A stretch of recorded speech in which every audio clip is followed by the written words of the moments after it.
Good morning, everyone. Can you hear me?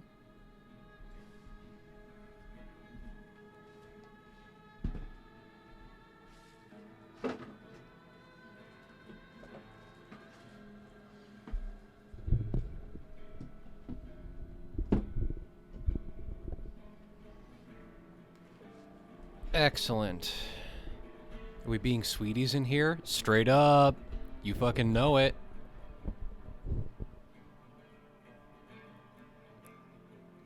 Good morning, CT. The frightening grabber, you can get out of here, thank you very much. You can leave me the freak alone.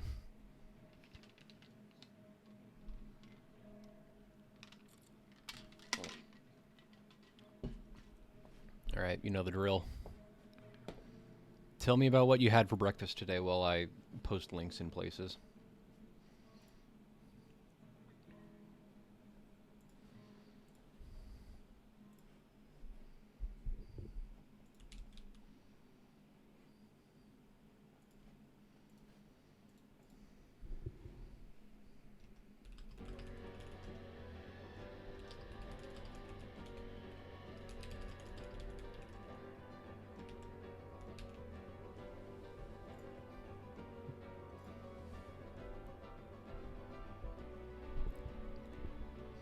Spooky Ghost 1122, welcome to chat. Croissant sandwich, that's an excellent one. That's a classic.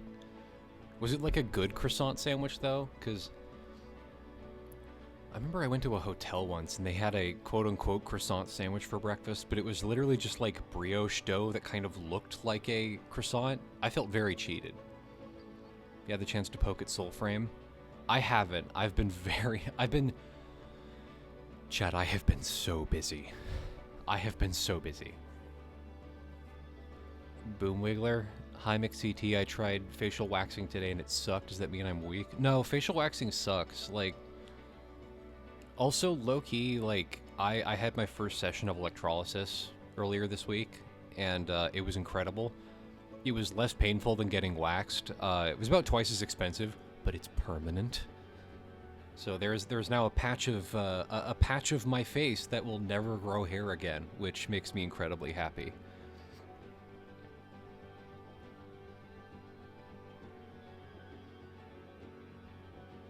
See that really long Tumblr post that was just an entire Wittgenstein text on it? No, I didn't. There are a lot of Tumblr posts I don't see. Kind of outrageous that stick electrified needles in your face is the least painful way of removing hair. I mean, it wasn't not painful, right? It felt like getting a very simple tattoo, you know? But there were points where I could have fallen asleep during it. I also have a pretty high pain tolerance. Well, okay, I don't have a high pain tolerance, but I have like a high tolerance for specific types of pain. They also, like, they numb you and shit. Like, they're not doing it dry.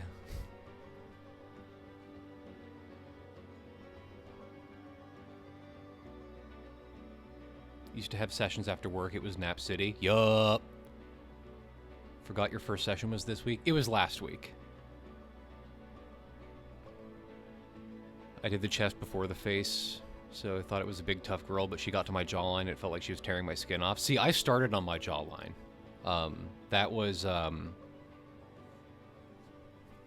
like, there were some angles that were kind of painful. CT, since we last met, I've been reading a half-translated fencing manuscript, and I suddenly understand your pain at least 30% more. Yup! We love kneeling at the cocks of whoever will, like, whatever beautiful people will translate, like, what, like medieval French fencing manuscripts for us, even if they're not good at it. Upper lip is usually the roughest spot, fair warning. That's fair. I mean, like, I've gotten tattoos on pretty painful parts of my body before. Like, I'm good. Couldn't get me to do that shit for concepts that are already abstract. Yup. Although, I do like the aspect of historical theology that involves, like, translating weird specific terms. Like, I love the reception history of individual words. That's very cool, you know?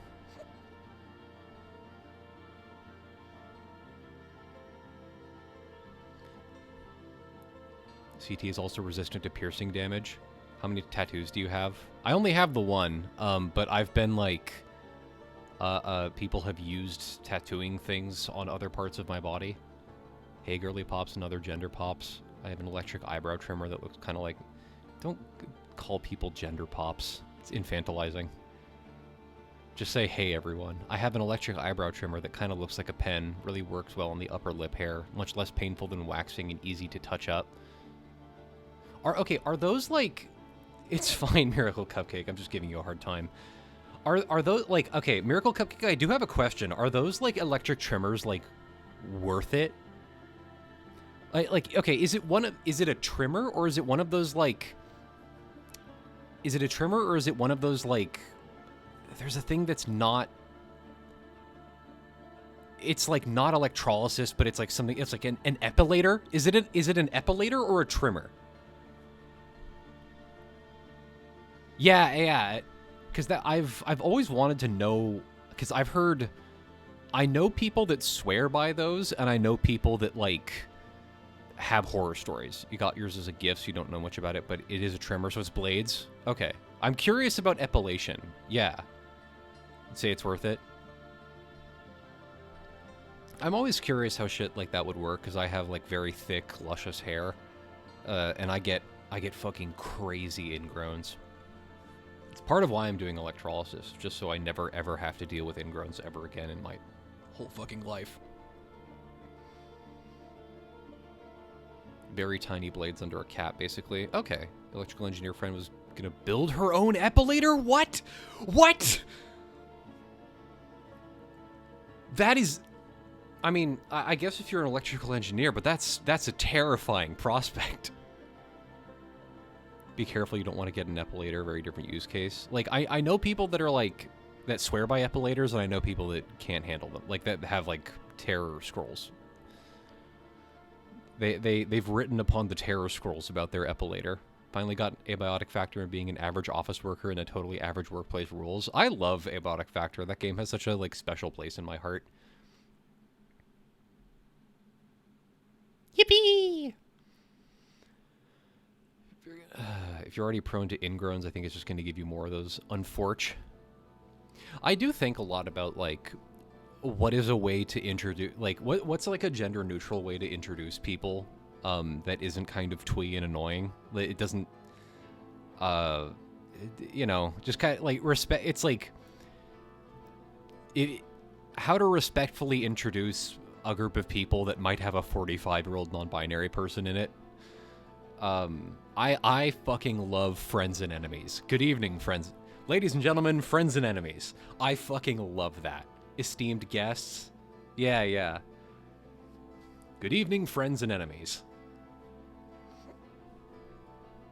Friends, Romans, countrymen. See, that even that's a little twee, right? It's like...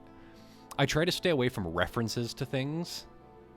Should get back to editing stream highlights of you and Jamie playing Abiotic. That was such a fun stream. Why is non-binary people flagged? Greet the city you're in. Hello, New York. See, okay, hello, New York is great if you're, like, just hanging out with friends, just being, like, showing up to a party with your friends, just being like, hello, Los Angeles. It's a little hammy, but I am fond of ladies, gentlemen, and those of us who know better. Yeah, it's a little hammy, but that's fine, right? Hello, freaks.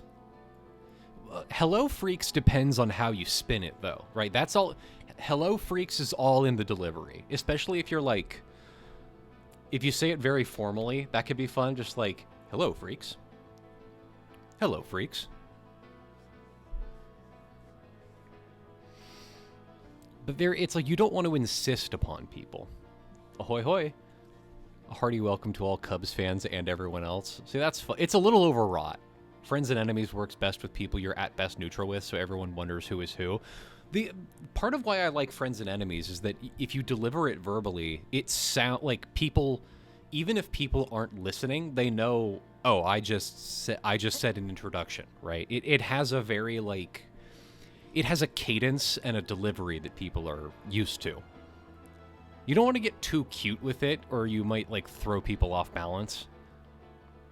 Boom of Kansas. Boom of Kansasin. Just use howdy, y'all. Yep, that's a classic. Hey, sickos. Serious answer is hello, everyone. Nah, it's like you want to... I feel like you want to give people a little more sauce than that, you know? You can't serve the chicken dry. First time catching a stream here from Tumblr. Welcome, Cat of Blades. First time chatter.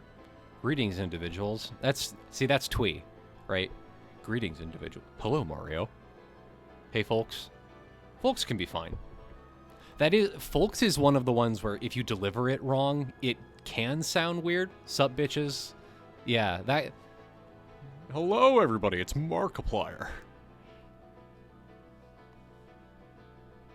Hey, honestly, every pony is pretty good. Hey, every pony. Greetings, individuals isn't twee. It's got the opposite problem.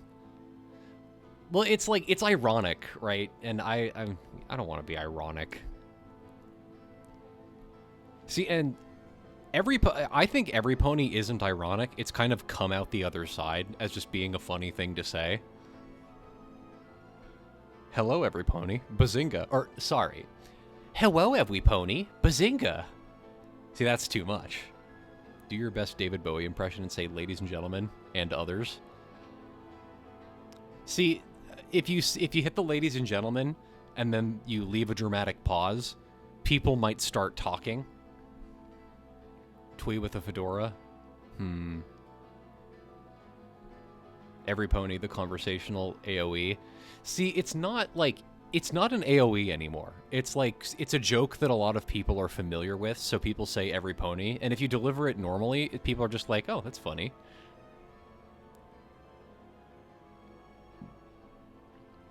Like, it's not ironic anymore. People don't look at you being like, ew, what are you, some fucking freak?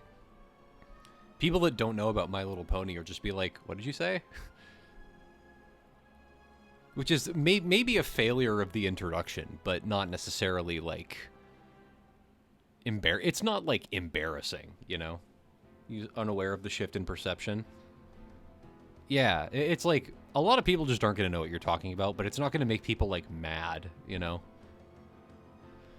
There are also too many unironical pony women. Well, also, it's like the wave has passed with being a brony. Like, it's not a big dramatic thing to be anymore. Why did everyone say every pony anyways? They all have bodies, but not all of them are ponies. Well, they're racist, obviously. My RA for the first 2 years in college consistently and unironically used every pony, and yeah, you just get used to it.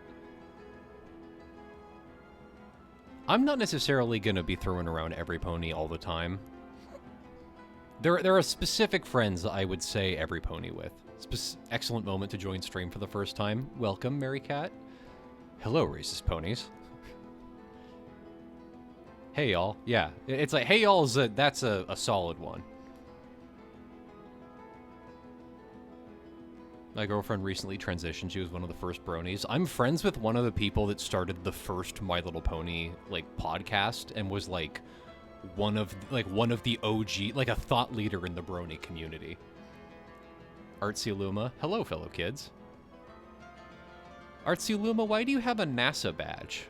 How does Twitch work? Strong advocate for y'all being adopted as the official second-person plural pronoun in English. We have one. King Krampus, welcome to chat. Wow, no, a lot of new people today. Steps in and hears every pony. Oh god, that's the second time I've been head sniped by something from the heyday of bronydom. God, that was such... That really was such a moment. That was... The people being bronies was like that idiot Nazi meme of like which way Western man, because like half of the bronies became women and half of them are just like neo-Nazis now. First one was seeing Klopaganda. All right. I appreciate everyone wanting to standardize non-gendered English, but it's called evocative. It's there already. Same thing with chat. Yeah, I mean, it's just like a way to refer to a group of people. And one of the best things about English is the way that it's like, it has so many different, like, interesting registers and whatnot. Oh, okay, that's cool, Artsy Luma. Like, there's so many different registers that you can speak in. You can tailor your language so efficiently for different things, and the semantics of different words have such, like, rich meanings. Used to RP and MLP OC on Twitter, and I'm not a woman, I'm also not a man, so nothing happened. Neither a woman nor a neo-Nazi. I was there at almost the start. Well, you are lesser than the people who became women. We love and support women here. We don't associate with the bronies that transitioned and became Nazis. Yeah, that is a weird little corner of the world. I love y'all. If I ever get conversational in Spanish, the only reason I would ever use vosotros in your Mexican Spanish neighborhood is because I use y'all in Spanish. Isn't it's like, is vosotros an actual? Is it a parallel for y'all? Because vosotros, it sounds very formal to me. Like people speaking in that, like people using vosotros, it sounds like very like formal to me. Where y'all is very casual. It's very like Midwestern casual.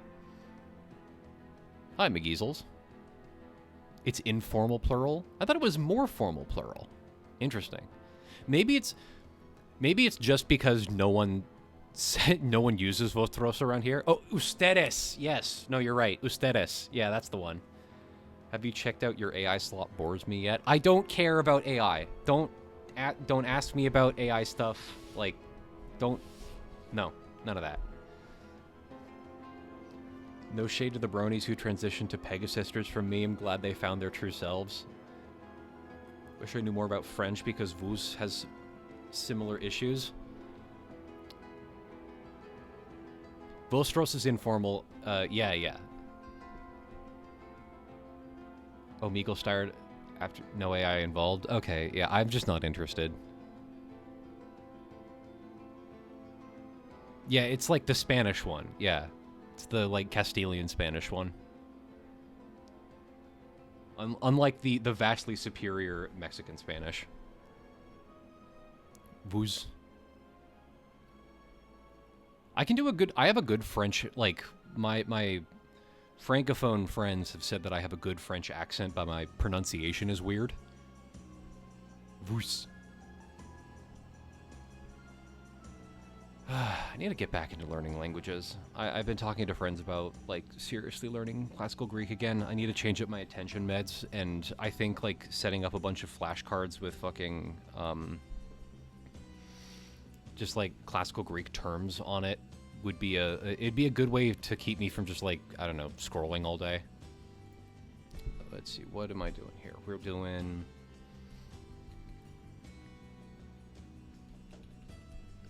streamer mode. Let's turn this on. Who's texting me?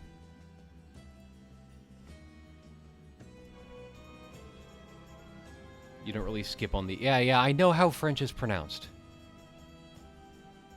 You swallow everything. Wanted to make a joke about French CT, but there's no general neutral pronoun in French, so I can just call you la cité. La cité.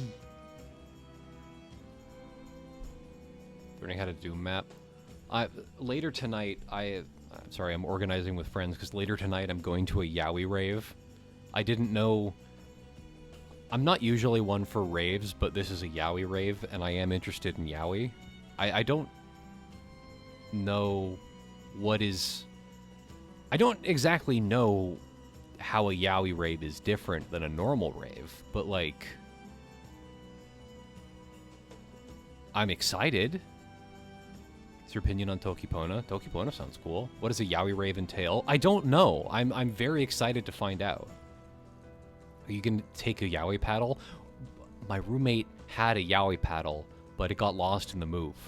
Non-binary term for a fujoshi. Exactly. It's like, listen, I have sex with men, right? I fuck men. I don't consider myself gay. I consider myself like a Fujoshi with a penis. Does that make sense?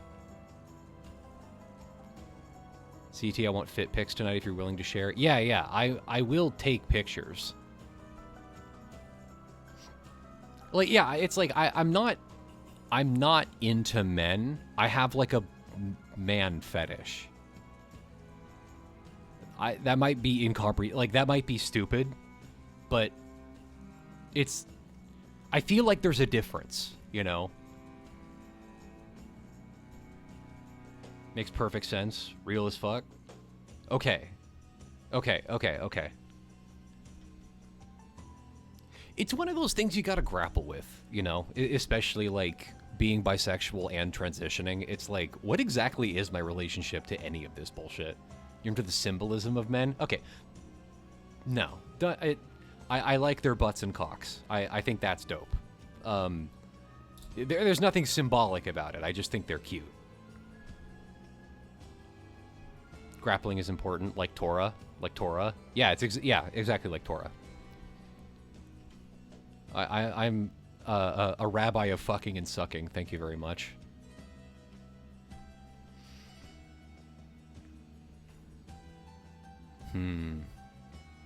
What is a man? A man is cute. Yeah, exactly. Grappling with bisexual. Yeah. Beautiful. So I'm excited to figure out what exactly a yaoi rave might entail.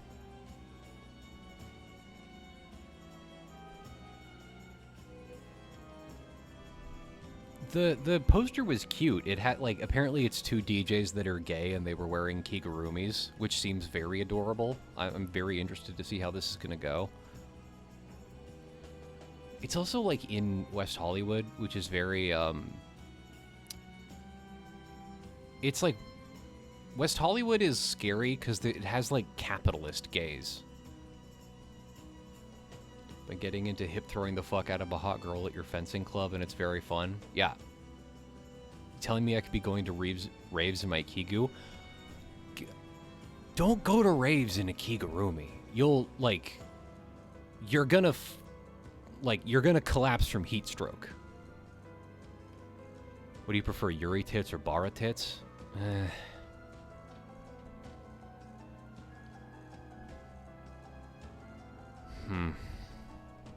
Like rich gays? Like upper middle class gays that want to be business owners. Hang on, I'm thinking about... Like, okay, you know that meme that's like... It's like yaoi for men, yaoi for women, yaoi for bisexuals? Like... I would never disparage the Bara enjoyers. I think Bara enjoyers are like some of the most gay men. Like, I think it's like the platonic form of being a gay man. And I am trans femme. I do consider myself still kind of a boy.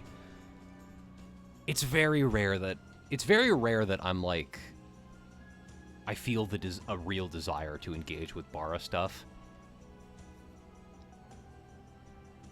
You don't get Bara, unfortunately.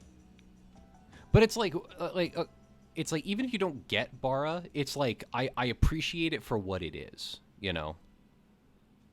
Like, I believe in their beliefs completely.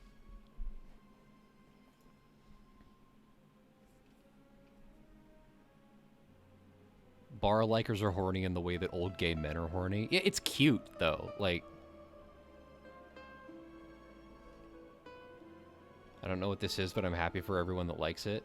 Respect Bara, does nothing. Yeah. It's like, I can appreciate... I have a scholarly interest in Bara. But I generally like boys that look like they're dying of a blood disease. More selective of Bara than other stuff. Yeah. There is something very cute about big beefy guys. Yeah, especially when they're being cute. That is one of my favorite things about Baras. It's like when they have like a huge beefy dude, but he's not like smoking a cigar and snapping his suspenders. He's just like, he's just like holding a tiny notebook in his big beefy hands and writing something, like being dainty. That's cute.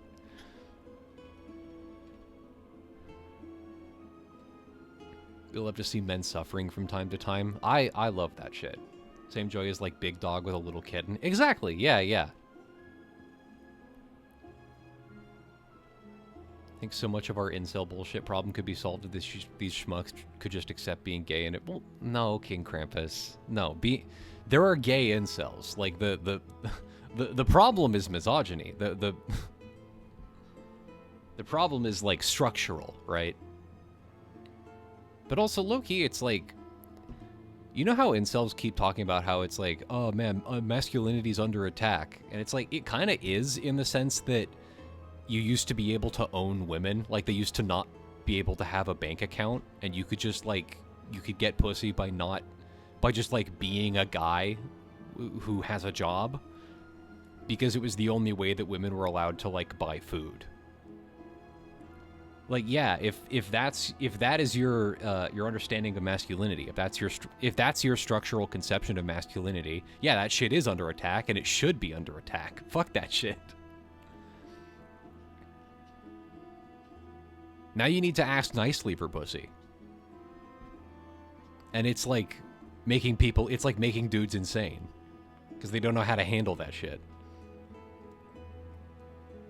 It's not romance, it's holding someone hostage. Yeah, it's like, it's indentured servitude. Yeah, it's like, women aren't throwing themselves at men just because they graduated college and have, like, a mid-level job. And now there's, like, dudes on TikTok taking way too much You know what I fucking learned the other day? Fucking Clavicular is 19. He is 19. I thought he was, like, 27. He's taking so many fucking steroids at 19. Yeah, 19. If you don't know who Clavicular is, just, like, tune out for a couple days. Yeah, he's 19. He's 19. I thought he was 27. He's taking so many steroids at 19. If you take as many steroids as Clavicular is at 19 years old, he's not going to make it to 30. Like, that made me... I learned that he was 19, and it made me, it made me depressed for, like, 4 hours. Yeah. Like, I feel so fucking bad for that kid. Oh my god. Like, he's not a good person, but it's like, he's clearly doing that, like, depressed older teenager thing of, like, oh man, I'm never gonna make it to 27, you know? He looks he looks like 27, right? Yeah, it's crazy. Like his endocrine system is going to explode before he sees 30. I just got back from the doctor yesterday, like, getting, like, a blood panel and all that. He clearly has crippling social anxiety. Yeah. No, he's clearly just, like, autistic and shit. Like, I feel so bad for him. It's like, I remember seeing a comment on some video about him that was like, if he just had a cool older brother, he would have been fine. And, like, that's so real. Like, if he just had, like, a little bit of guidance, like, a little bit of kindness and guidance in just the right place in his life, he would have been fine. Not just steroid. Yeah, he also abuses meth to be thinner. He's putting so many chemicals in his body that he absolutely should not be putting into his body.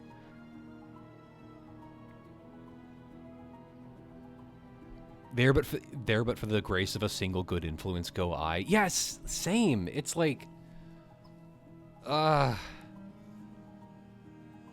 he's also clearly experiencing gender dysphoria, like mask gender dysphoria, in the same way that like young men grow up and they have, like, gynecomastia, which affects, like, 10% of the male population, by the way, where it's like you just have little tits, you got, like, puffy nipples and shit. It's like, if a straight guy has that, yeah, they're going to be experiencing gender dysphoria. Clavicular is clearly experiencing gender dysphoria for being a dude. Like, it makes me feel so bad. I think I read somewhere that his parents are both bodybuilders. I don't think that's true.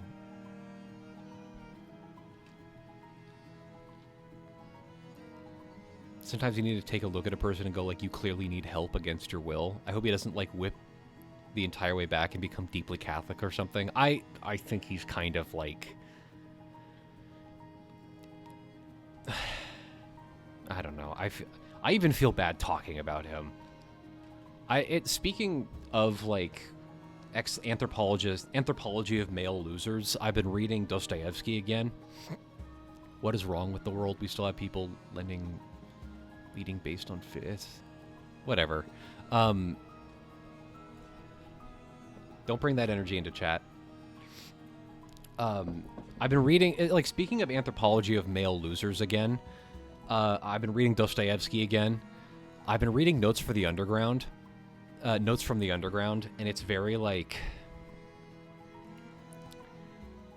fucking, it's crazy that this book was written in 1880, because it feels like the speaker in Notes from the Underground is like everyone on Twitter. It's like every, like, famous Twitter poster is this guy, where he's like, you know, very intelligent man, a very intelligent man, hyper analyzes himself, like, very, like, super self-critical, hyper analytical of everything that happens to him, and he's like goes on these long screeds of, like, here's what the fuck is wrong with society, everything is fucking corrupt and evil, we're a fallen people, and is like, if everyone was just an intelligent and handsome young man like me, the world would be better. And then you zoom out and look at his life, and it's, like, terrible. Like, he just, like, lives in a disgusting hovel.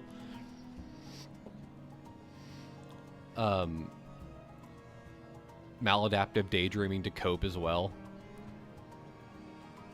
It's like the bit where he goes out to, like, he's like, I'm gonna go out to a bar and I'm gonna, like, get into a fight, you know, I'm gonna, like, prove to myself that I'm, like, an effective young man. And he's standing outside of a bar, like, he's standing outside of a bar and looking inside the bar, like, he hasn't gone in yet, and he pictures in his mind, like, the idea of him going inside and drinking vodka and getting into a fight, and he has this sudden lightning strike moment of clarity, like, what am I doing? I'm fucking pathetic. Like, and he becomes so disgusted at just the idea of him drinking vodka and getting into a fight that it, like, sends him into an existential spiral. And then, like, some colonel or something is walking by and kind of shoulders him out of the way because, you know, he's standing outside of a bar, like, on the street, like, having a crisis. And then it immediately snaps him out of it, and he's like, why should I have to stand aside for colonels? Aren't all men equal? And then he goes on this other long rant about, like, the inequities of like, the current society that he's in, and he's like, fuck, it's like, you know what I'm gonna do? I'm gonna follow around this colonel, and I'm gonna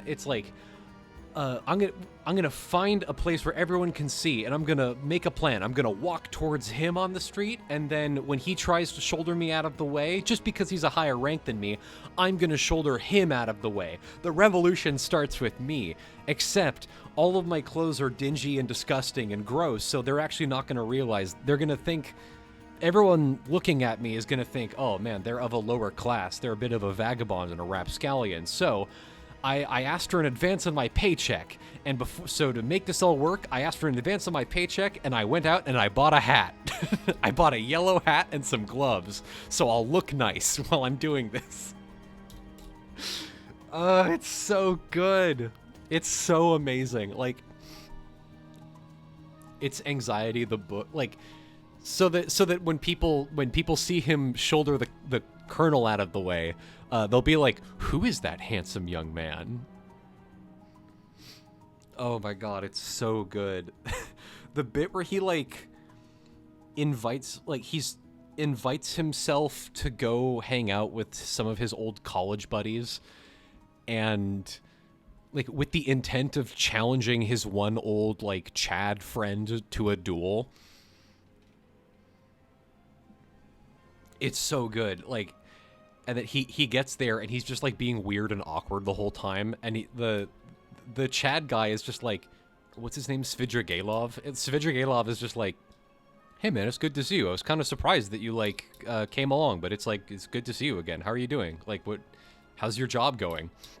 And it's like, the speaker is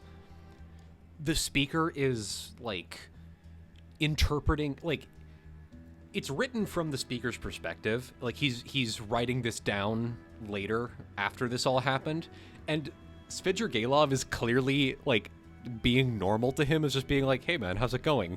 And he writes everything down as like, it's like, hey, how's it going, Svidrigailov, intoned cruelly and mawkishly. Like, he's clearly interpreting everything as so much more like sinister and mean than it actually is, when in reality he's just being a weirdo. And then at some point he like says something stupid and awkward, and they're like, hey man, that was a little weird of you to say that. And he's like, whatever, I'm not going anywhere. I'm gonna stay here and I'm gonna walk around the like booth that we all ordered for this nice dinner, and you won't be able to stop me, and I can do whatever I want. And then he realizes he's locked in to like walking in circles around this booth for the rest of the night, performatively ignoring the other people in the booth, and he has to keep doing it for like an hour and a half, to the point where he's like sweating and panting. And he's like, oh my god, these guys are being so ignored right now. I bet they're being fucking mogged by my superior intellect and control over my personality. And then they stand up and try to leave, and he like blocks the door, and he's like, I'm sorry, I've insulted you tonight. Like, clearly trying to challenge them to a duel. And then Svidrigailov is like, hey, you haven't insulted me. It's like, you honestly, I don't really think you can insult. It's like, nothing you could do could insult me, man. It's like, Svidrigailov clearly doesn't like think of this guy all that often. It's just like, you haven't insulted me, man. I don't really care about what you think about me. And then they just leave, and the speaker like grabs one of them before they can leave, and he's like, can I borrow some money for a cab? Oh, it's so perfect. It's so perfect. Being like, it's like, I'm suavely ignoring them, and then like right before they leave, like stopping him and being like, hey man, can I borrow some money? It's so fucking funny. I can't remember the last time I laughed out loud at a book. CT, when was this published again? It was like 1888 or something. Can I have $20? It was it's like pre-communist Russia. Can I have $20? And he, like, the guy he stopped was the guy he already owes 15 rubles to. Like, 150 years ago. It's like, it's crazy. Like, it is crazy that this book was not written, like, in 2020. It's that crazy. You thought I was talking about clavicular? That's what brought it up. It was like, because Dostoevsky is a similar, like, anthropologist of male losers. I missed this book. What is it? It is Dostoevsky's Notes from the Underground, which you should read. The audiobook is like 5 hours long. It's extremely short. It's basically a novella. This is Dostoevsky. Yup. It's like, Notes from the Underground would be such a great book to cover, like in the same way that Gogol's The Nose is. Like Kafka's Metamorphosis is a cover of Gogol's The Nose. I feel like it would be so good to do a cover of Notes from the Underground now, like expanding on that character. Super short, highly recommended. Gogol is awesome. Like, Gogol is low-key like where he's like the seat of modern literature. There's like a phrase in Russia that's like, Russian literature emerged from Gogol's greatcoat. And that's like true. Like, so much of modern literature is just like people doing, like, responding to and doing covers of Gogol. No, the plot of Gogol's The Nose is like a young guy wakes up to find that his nose is not on his face anymore, and it's like walking around town like in a suit. And it won't go back on his face because it outranks him. Like, it's a colonel, and he's only a sergeant or something. Or he's only a private in the army. Yeah, yeah. Which, like, I'm sure you can see the, like, Gregor Samsa waking up as a bug. It's a very similar, like, ridiculous thing that hits on some, like, core anxiety to the culture in which it was written. What led to Russia having so many notable writers during this time? I don't know. Grins. Smiles. Man, what the fuck? That'd be fucked up. Yeah. I would also be pretty upset if my nose was walking around and it joined the army.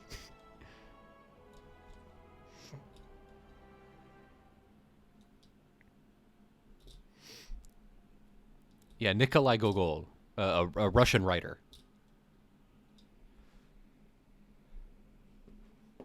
Yeah, history was happening in 1880s Russia.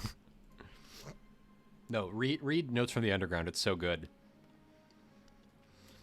No, there's a whole monologue in Notes from the Underground where he's talking about, like, oh man, it's like everything about this group of boys when we were in school together fucking disgusted me. They're just so crass and idiots, and they didn't understand anything about art or culture or the world. They didn't know anything, and they're ugly, and they were gross. But I really, really want them to want to be friends with me, so I can turn them away. It's like that really, it's like it hits on so many aspects of types of male loser that are still common today.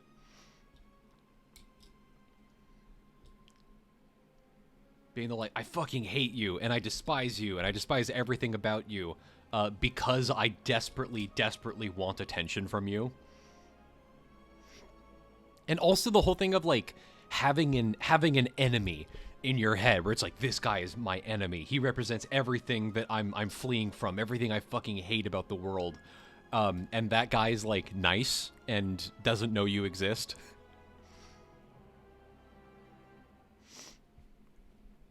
Gonna read that book as per command, but this was written in seriousness, or was it written as a parody of that type guy? It's Bacon Side. You're smarter than this. Just read the book. Come on.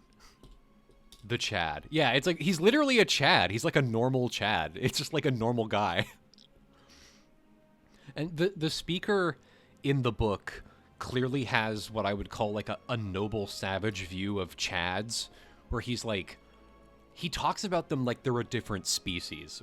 As if like normal guys that have like a healthy and well-adjusted life are like animals that are beneath him and they don't understand.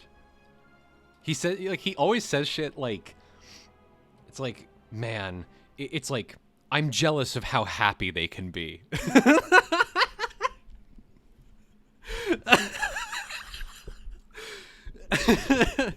It's like, they don't understand what it's like to be a twisted fucking psychopath genius like I am. They're ignorant and that lets them be happy. It's so funny.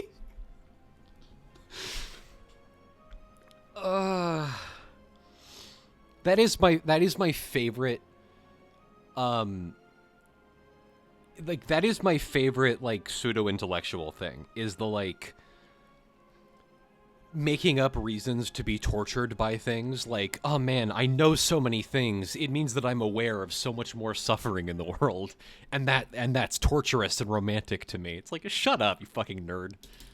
As if poor people don't have problems. Shut up.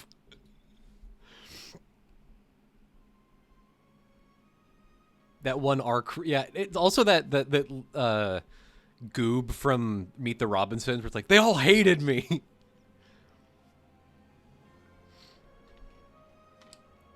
Coffee. There was something kind of relatable in that teen angst sense. The speaker's 40 years old, by the way.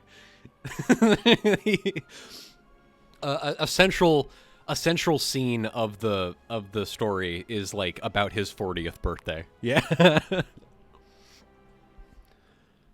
The Slay the Spire music has been in the background. Yeah, I've been having fun talking. Whatever. We'll get to Slay the Spire whenever we feel like it. This really is Disco Elysium 1888. I can definitely see like the influence of Dostoevsky, like some Dostoevsky character, like on Disco Elysium. He's so good at characters. Like, grow up, dude. Yeah, literally. There's bits where like he'll say things that are so juvenile and adolescent, and then like a character will be like, "A duel isn't in your blood, old man." Reminding you that it's like, you're 40 years old. You cannot be behaving like this, white baby. Oh my god. It's so fucking incredible. It makes me so happy. It's like, I really do want to sit down and... I need to finish Sick Stomach Murder, which is going well, by the way. It's hit nearly 70,000 words. Thank you very much. But after I finish this, I want to do character studies. I want to do like I want to do more novellas like this. Focus like I want to really build out a single character. Like I had that, like, Whimsy proposed this idea to me. My friend Whimsy, not the concept of Whimsy. Of like a story about a young man falling in love with a crushing machine, like a CNC machine. That it sparked something in me.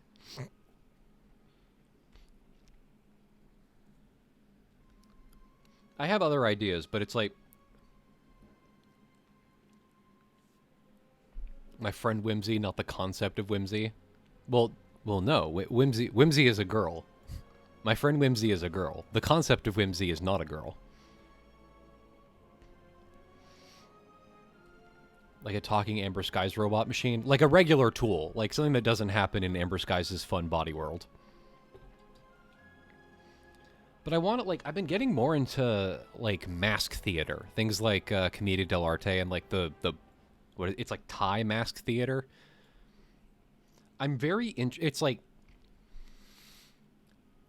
stage theater is very much it's the purest form of drama writing, in the sense that you don't get, like, all you get is character. As a writer, all you get is character. There's kind of a purity to it, of, like, stripping drama writing down to its barest essentials, and truly testing how good you are at just having interesting characters interact with each other. And I think mask theater is an even more pure version of that. Does that make sense? Where it's like, if you only have stock characters to work with, where it's like just having a Commedia dell'arte character of like a pantalone. It's like, this is a pompous rich old man, and that's all you get, right? Like you just have to do an interesting and emotionally compelling version of Pantalone. And you can only express that as an author, you can only express that through the words he says. That's such an interesting challenge to me.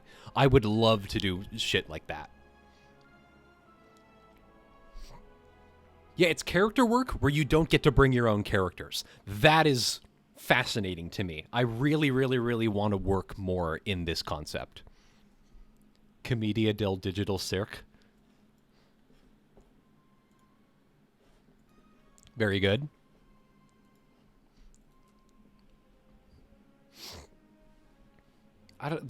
Fucking...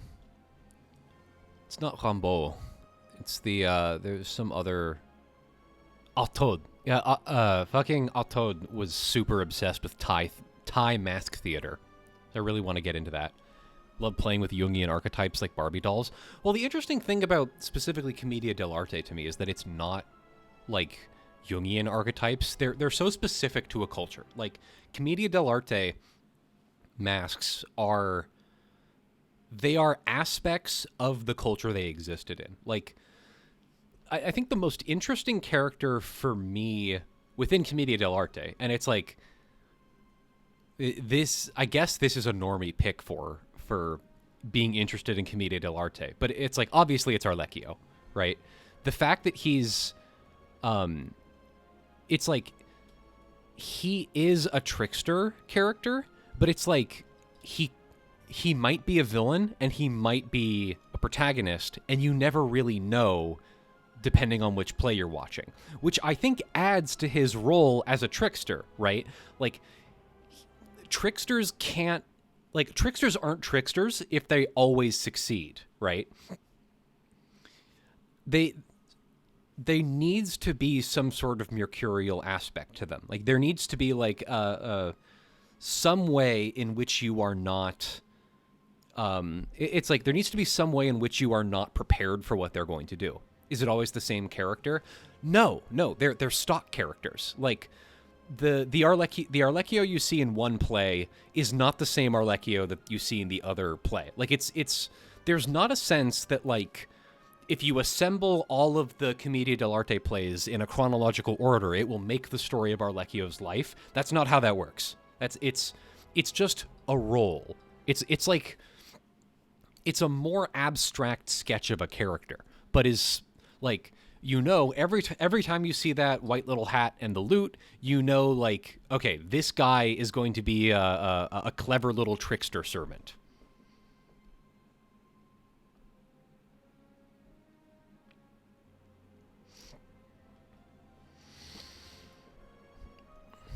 An archetype. Yeah, it's more like an archetype. It's like slightly more concrete than an archetype. He's just a clever little man, but it's like the Commedia dell'arte masks fit into social roles, right? Like, there's a class of masks that are the vecchi, right? They're like rich people. The two famous ones being Il Dottore and Pantalone, who are like, Il Dottore is a doctor, right? He's like a fat little gourmet. He's a collector. He's he's very interested in, like, looking at the stars and contemplating, right? He's into culture and the arts and eating little trifles.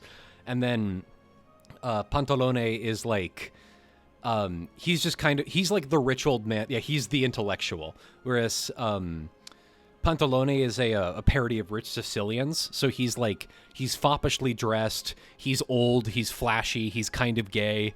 But he's also the old guy that gets cucked every time. Because, you know, medieval audiences, they love when an old rich guy gets cucked. And so every time like a rich guy needs to get cucked, it's either Il Dottore or Pantalone. But I know for a fact that, like, fucking like medieval queens, like medieval gay men were like, I know they like imprinted onto Pantalone. Anytime a Japanese story has Mao the Demon King. Yeah, exactly. It's like, it's a stock character. He's an evil demon king. You know how this is gonna work, you know? It's very similar to a lot of, like, yes, sometimes it's the captain, sometimes it's Il Capitano, or what's his other Spaventa, Captain Spaventa. Be fun to make a fictional Coulter's set of stock characters like this. Exactly, like, it's such an interesting way to engage with a literary culture. And, like, do you see why I'm very interested in this from, like, a practicing my writing craft perspective of just, like, let's try and make something just based on stock characters. There are sort of American versions if you squint. And May, this is what I was talking about earlier with our, like, towards an American animism thing, because I would want part of, like, yeah, like small town lawyer, shit like that. If we can represent small town lawyer as like a crow, or like a crow mask or something, so that way audiences can always know, like, oh, this is our greaser character, this is our small town lawyer, this is our Pearl, this is our, like, young girl that wants to get out of this town, shit like that. I feel like we could build an entire theater tradition based around that.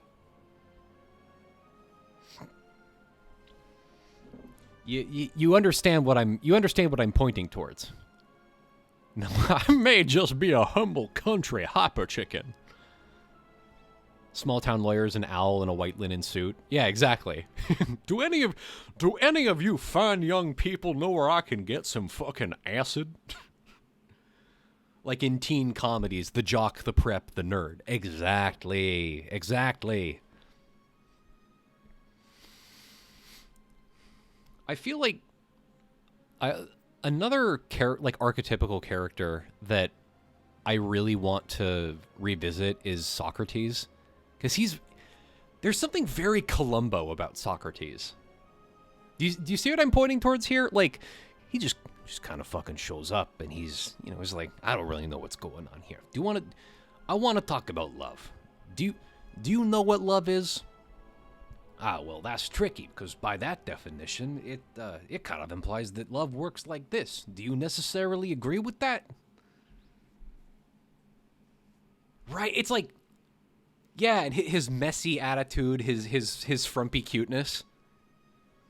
It's like, I do think the Columbo should be a character archetype. I think he already is, because, like, low-key Socrates was already doing that.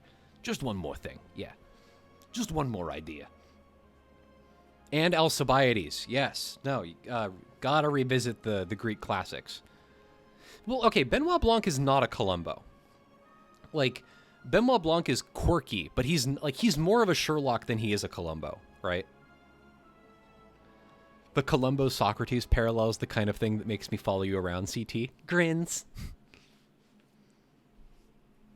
The Columbo is an archetype. Well, it's like, I think Columbo is a Socrates.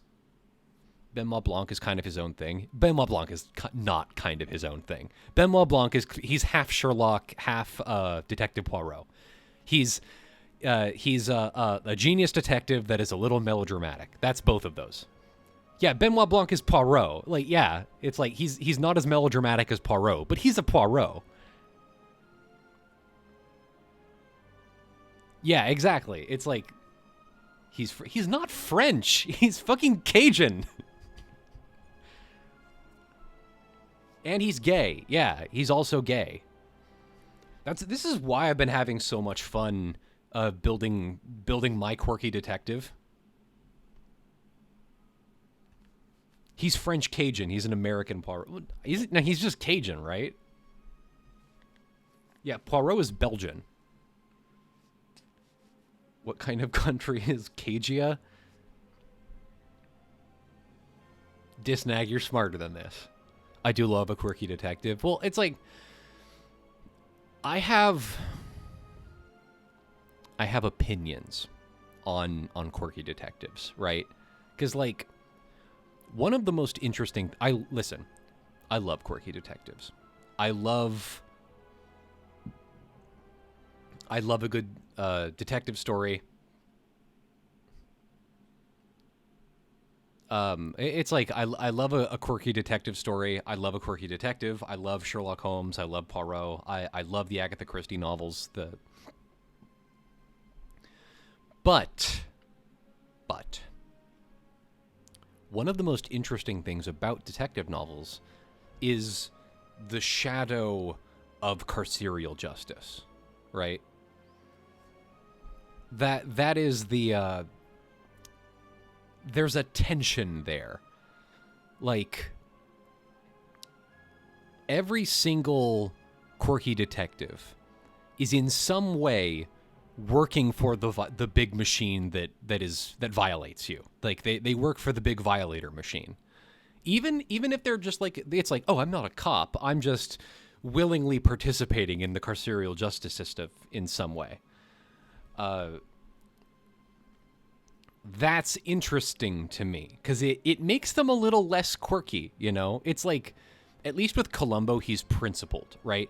I feel like, at a certain point, it doesn't matter how nice a detective is, like how sweet and nice and cute and anti-cop they might be, they are still fundamentally, at their core, the quirky violator. They're the principled violator. And that's interesting.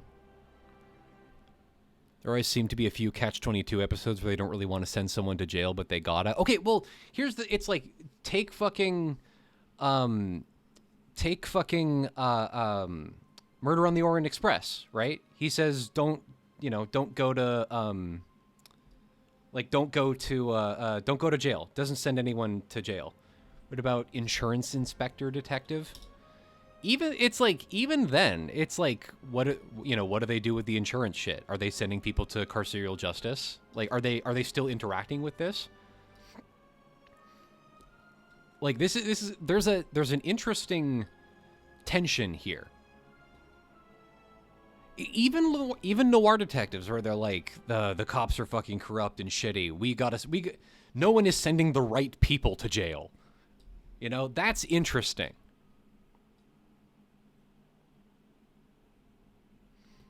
Like that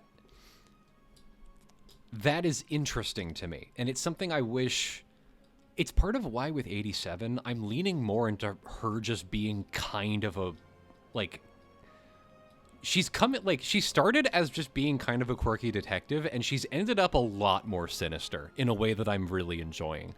I kind of want to it's like I'm trying to approach it more from like if these quirky detectives were real people, they would be fucking crazy. Like these are insane people. Anyone who willingly does this is a disgusting, freakish sexual pervert. I really like that. Tara's aware of what's been happening with 87. Have you played Of the Devil? I have not played Of the Devil. Many people have recommended it to me.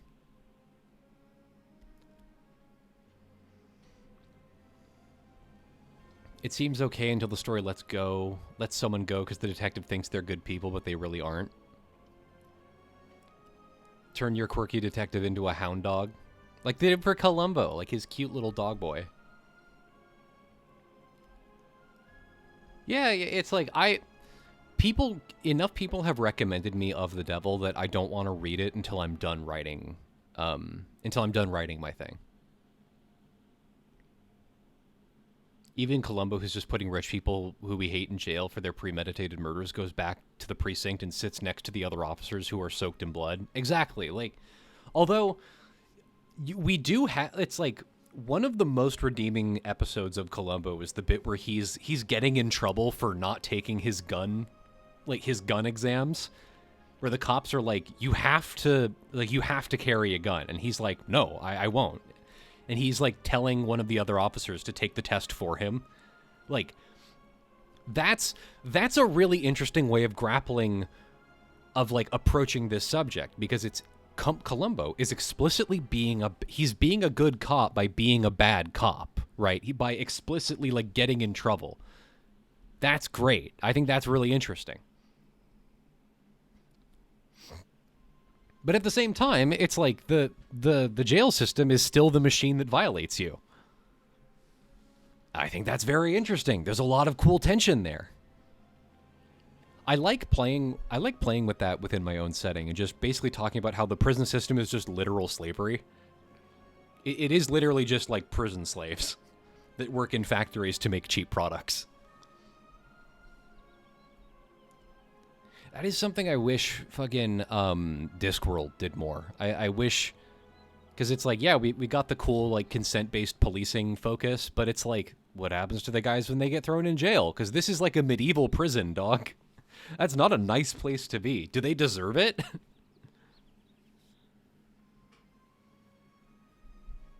Could you have a quirky detective on Anares? I don't know what that is. Anares? Grins. Smiles.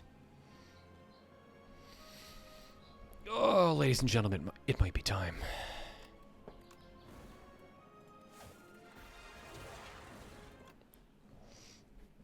I don't know. I've been thinking a lot about that. An RS from the Dispossessed. Don't know what that is. Grins. Are quirky detectives possible in a society without cops and incarceration? Okay, a detective is a cop. There's no way to have a detective that isn't a cop.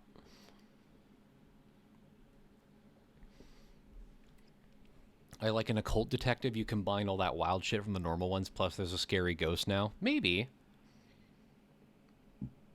Haven't read The Dispossessed. There's a lot of shit I haven't read. Obtain a random rare card. Lose 10 max HP. I'll take Leafy Poultice. See what we got. Primal Force is interesting. We'll see. We'll see how this goes. Screen is cut off. You guys aren't watching this for the gameplay. Don't kid yourself. A quirky detective in the sense of... I do... There will always be a beautiful space in my heart for boy detectives. You are watching it for the gameplay? All right, all right. Where's my fucking... I need to figure out how to use this. It's fucking... Is it this? No. There it is. There you go. All right, you should be able to... Oh, wait, this is cut off as well. Okay. How the fuck am I going to do this? Ho hum, I never know how any of this works.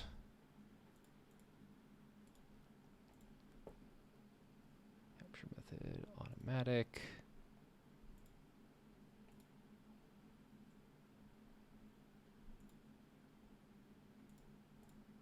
Hang on, hang on.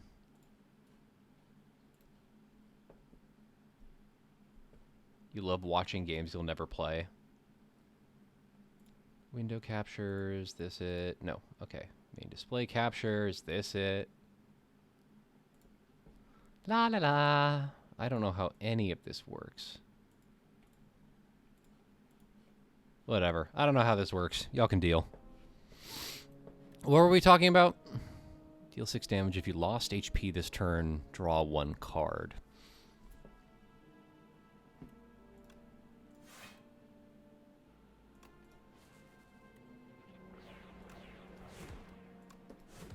Okay, Primal Force is actually pretty good. Okay, we want offense. Whenever you lose HP this turn, gain 1 strength.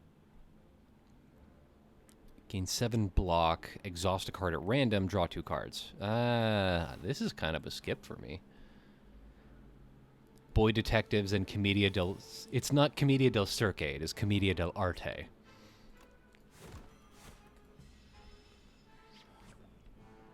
Quirky Detectives.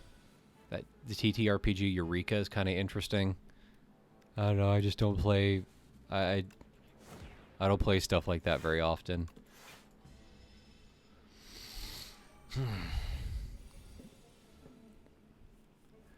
It's just part of why I've been revisiting Dostoevsky. It's just because he's so good at characters. He's just an amazing, just has incredible skill at character.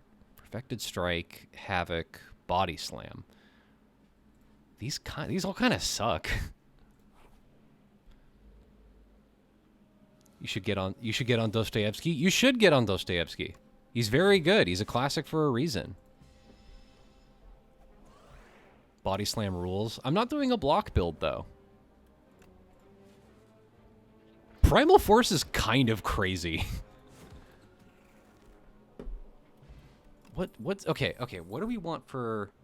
We want lots of attacks, and we want more energy. Those are the two things that we want for Primal Force, because this is going to be our major damage dealer. Why were you tiny for a bit? The shrinking beetle has the power to shrink, actually. You've only ever heard of Dostoevsky in passing? Read Crime and Punishment. It's also about... It has literature's first poor little meow meow.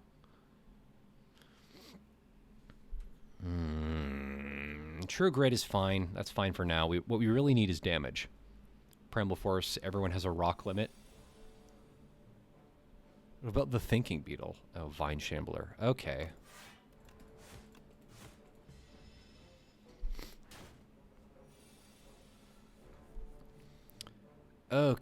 Okay, we're gonna do this and this. Attacks cost an additional energy this turn.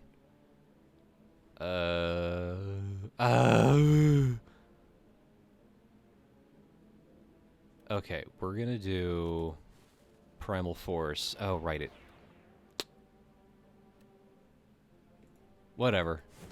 16 damage. That's fine. you're too busy to read such a novel. Get on that audiobook train. Consume more art. Like, do whatever you can. Oh, Spite. Oh, Spite doesn't deal damage to you. That's actually okay. Okay, we do need crowd control, so we'll do that. Oh, fuck. Oh boy.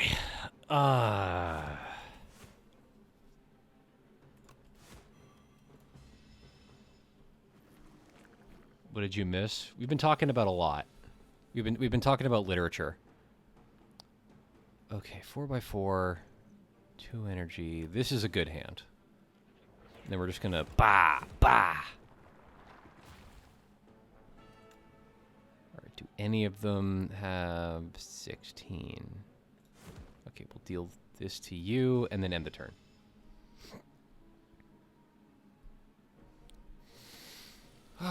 You guys been reading anything good recently? I've been really enjoying, I've been very, very, very much enjoying my adventures into Dostoevsky. Okay, we're gonna deal you, and we don't want you to buff, so we're gonna do this, and I'll just shrug off a little more damage.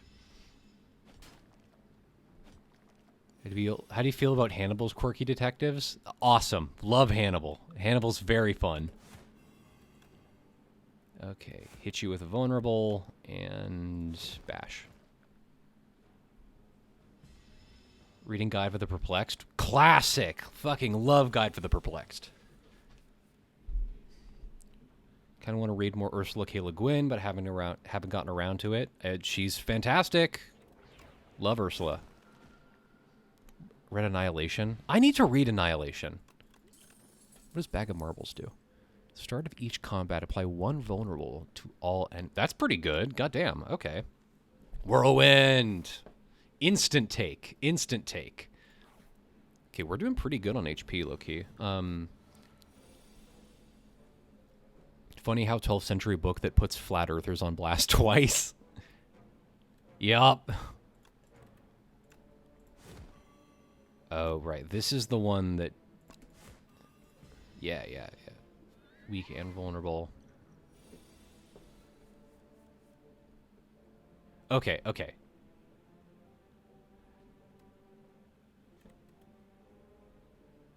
Yes. This is the play. And then we upgrade... Because this is just like a... Primal Force is just a free upgrade. Hey, welcome to chat. Just finished 5 Ways to Forgiveness by Le Guin and you're devastated. She has such incredible range. Area X Annihilation is my favorite sci-fi series. It's very good. Okay, can I deal 20 damage? 9 and 9. No, I can't. So we are going to be blocking this turn.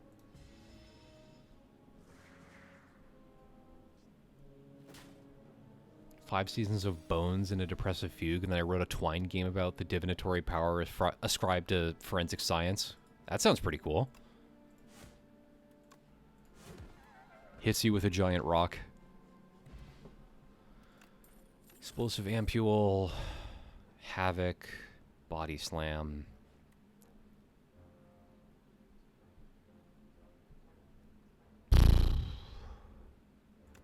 More attacks is good for us. We really want to upgrade Primal Force into Giant Rock Plus, so we're doing even more damage now.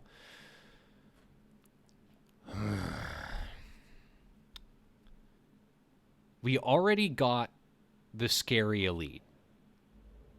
Fuck! God damn it!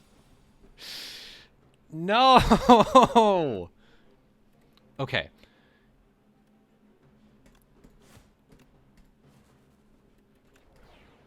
Possibly a controversial play, but I am going to be playing... Exhaust is good. Love that. Ooh, you're reading the... Why couldn't I have gotten this one last turn? Thank you very much. Okay. Okay, I don't think I'll die.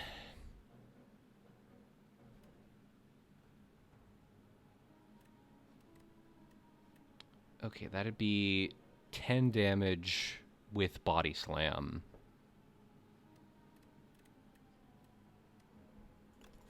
I think the body slam play, yes. Confederacy of Dunces is very funny, constantly hovering between whether it's too mean to Ignatius or not. Well, he's not a good person.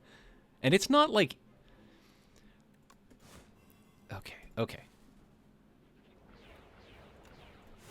20. Okay, okay, okay. This might be a good run. Deal 10 damage, double the enemy. I'm not... This is also a skip for me. He's not a good person. The book is... It's like, I like how many characters are nice to him. Like... The book is I like how clear the book is about, like, listen, he's not a good person, but the people that are being nice to him are right. You know, like that. I really like that dynamic of, like, part of being alive is just kind of handling people like Ignatius J. Riley. 9. No. Where did I get all that energy from? Oh, start of the second turn. What is this? Whenever you rest, procure a random potion.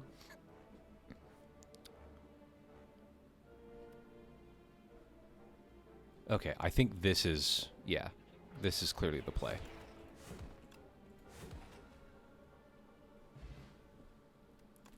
Very good take. Yeah, that's... Okay, armaments is just straight up great. Okay. I have potions for this, so we can deal with this. Okay, this is a body slam turn. We'll upgrade body slam. Then we'll do thunderclap, true grit, body slam. I need to read things that aren't horror or about horrible things. Yes, you do. It's important to not drown yourself in horror these days. Okay, do I have anything that can give me strength? I don't. Let's shrug off some damage here and do the whirlwind play.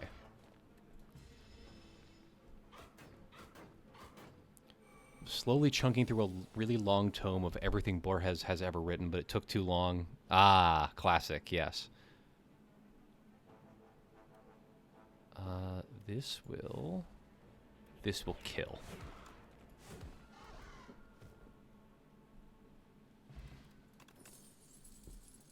Feed.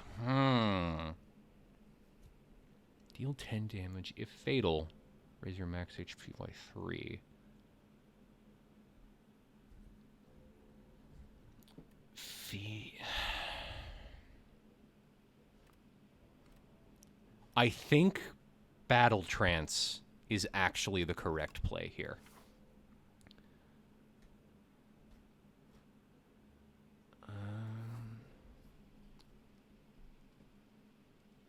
Thoughts on the book Sinister Forces. I am unfamiliar with this.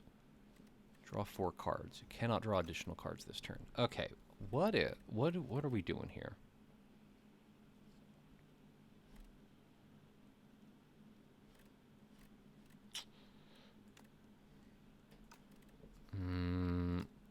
I mean, just upgrading Battle Trance is just kind of always good. I don't want to... I have...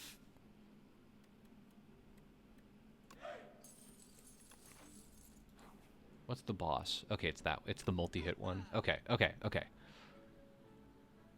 Anger and giant...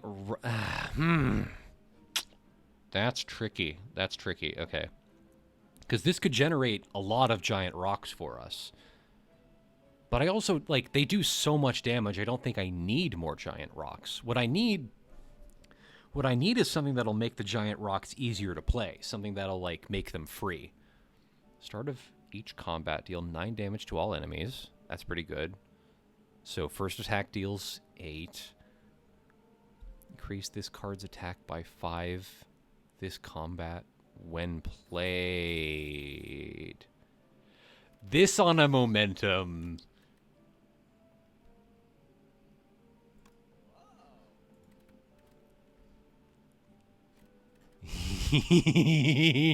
Okay, what are we doing here? We're gonna cut a basic defend and end my turn. You do also have Relentless plus Snowflake. Yeah, yeah. Each time you play a power in combat, gain 6 block.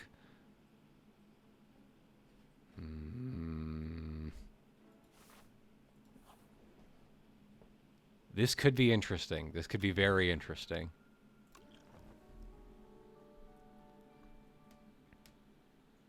Large part of Borges's tome is his takes on Argentine literature that you have no context for. I honestly need to, like, I need to get my Spanish back up to the point where I can, like, actually read fucking 100 Years of Solitude in the original language. Okay. Okay. Draw 4 cards. Okay.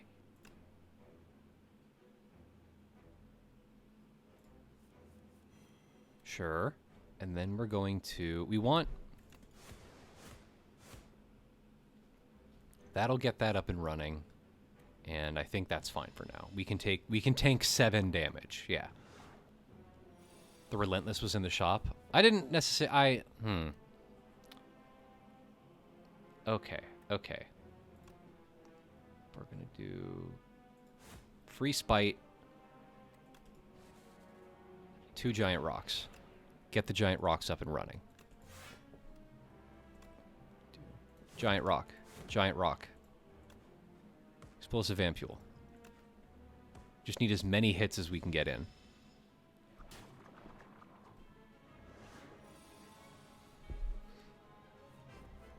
Misplay? You have to remember that I'm not very good at this game, and that's okay.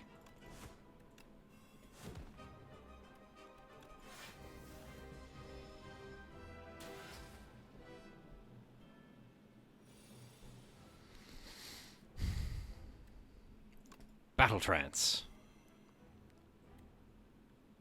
Ooh, okay, okay. What is the play here? This will deal 30, but not yet. I'm gonna do... Definitely gonna do Giant Rock. We're gonna do Spite, and then we're gonna do Whirlwind. And then we're going to do Primal Force to get some more Giant Rocks. It's not a misplay if we all have fun. That's true. Okay. And then we're going to do... Okay, we're definitely going to do... Okay. Bash, Giant Rock.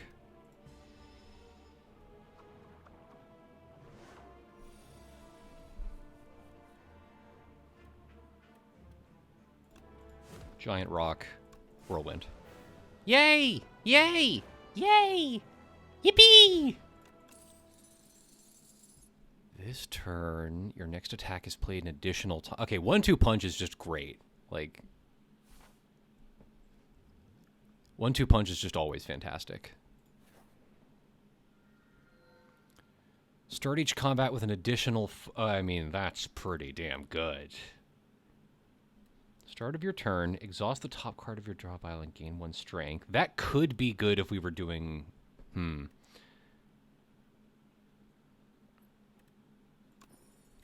Very Hot Cocoa is just a classic. So... Do we have shop money? We could go shop. Let's see here. Let's see here. Because this is the floor that has the really scary elites on it. So I think we want to do, like, this. Because this has Entomancer and the evil bug.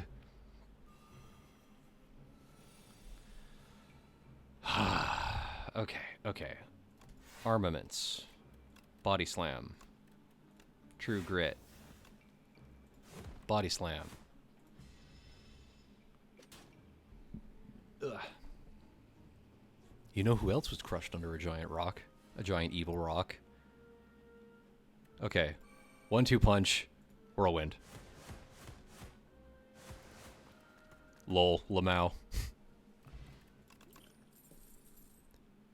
Breakthrough.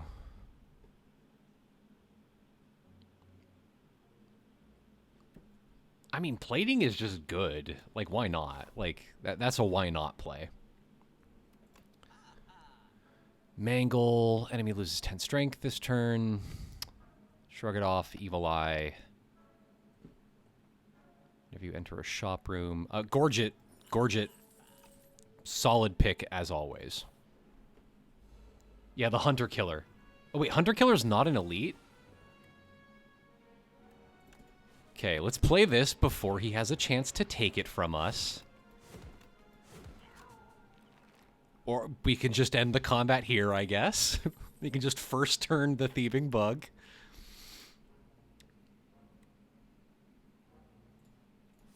I'm good. I'm good. Okay, Random Doll is one of the scariest options you can pick here. I will choose one of 2 dolls. Whenever you play an attack, gain a block. Start of your turn, deal damage equal to the turn number to all enemies.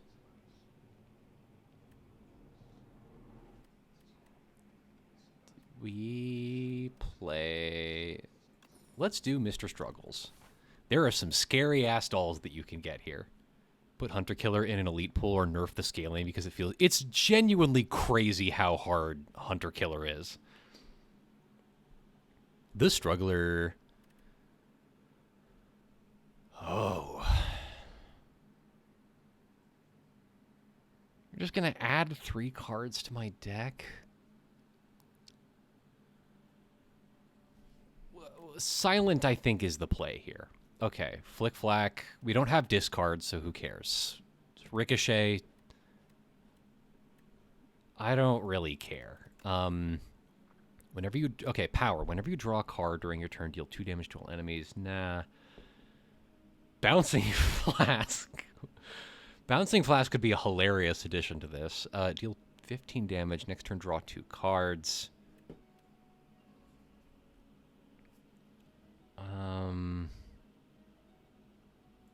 Yeah, draw is always good. Adrenaline.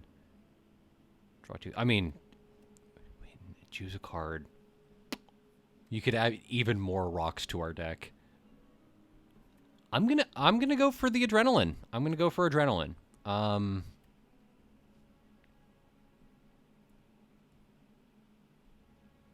You can skip. That's nice. Yeah. I think I'm good. We have a nice tight deck. I don't wanna take without reason. If there's anything we could do to draw, so that we could play the game such that we can draw fucking Whirlwind on turn 1. Okay, we're gonna do Spite.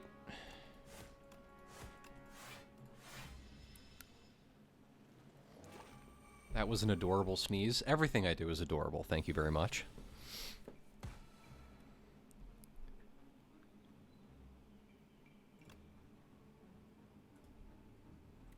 Yes. Yes! Yes! Ha ha ha ha ha ha ha! Begone!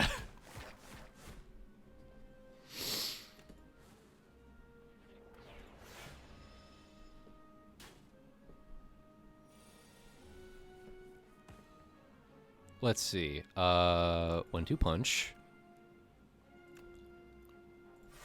Armaments. Defend. Body slam.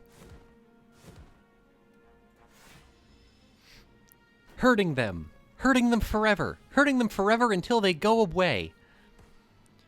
Okay, battle trance.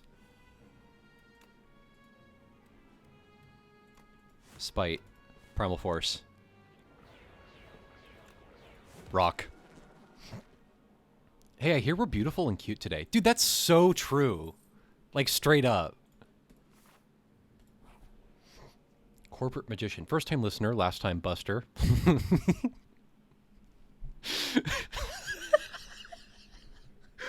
I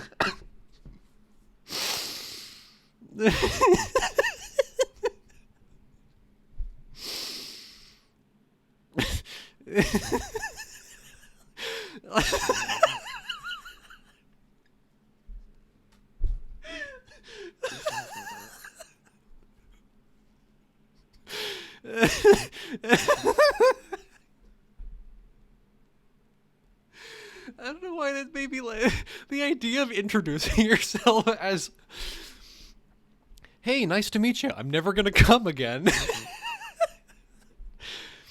"Hey, nice to meet you. I'm never gonna jerk off again."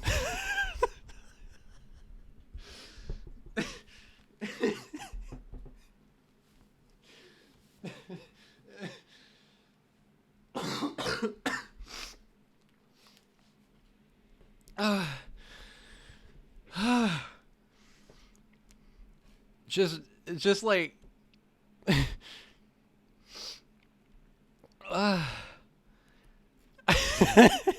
introducing yourself as, "Hey, this is the last time I'm gonna come ever." That's really good. First time listener, last time buster. That's great.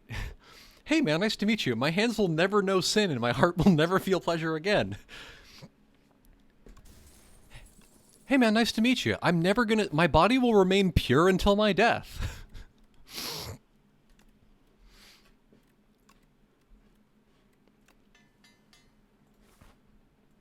Oh my god.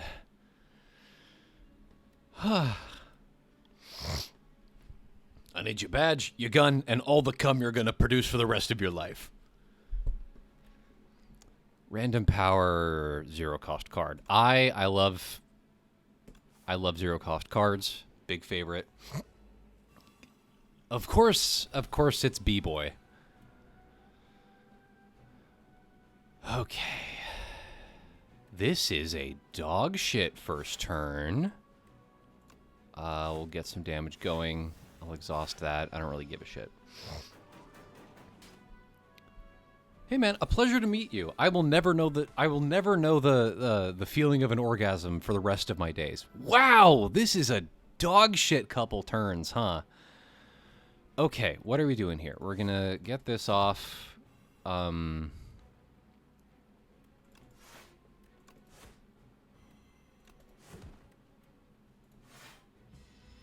What a bullshit couple turns. Oh my god.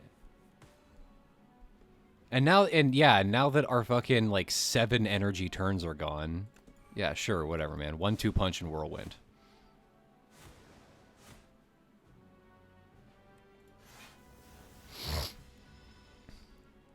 Nice making your acquaintance. I've got a knife picked out for the next time that thing down there even goes half chub.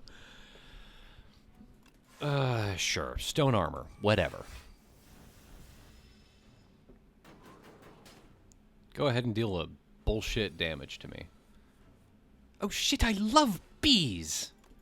Okay, this is not the worst thing in the world. 18 damage to all enemies X times. You guys know about Boston Corbett? I know about Boston Corbett. I'll take the energy potion, pen nibs, it's a whatever. Flame barrier, unrelenting, deal 12 damage. The next attack you play costs 0.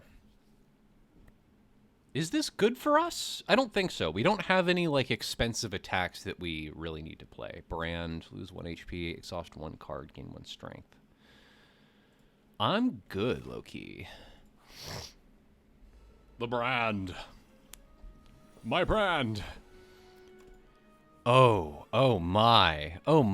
You're being quite handsome to me. Let's see here. This is a skill. We have 1 rock. Let's do 1 rock.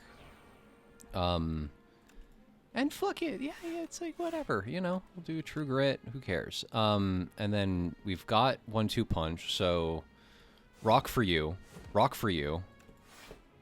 Yeah, I'll exhaust this, and then we'll block. Whatever. 25 block. Who cares? I love brands. Enchanted. My oaths prevent me. Bloodletting. Spite. And then adrenaline. Bitch, bitch, bitch, bitch, bitch, bitch, bitch.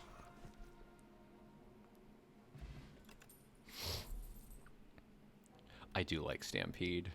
I do really like Stampede.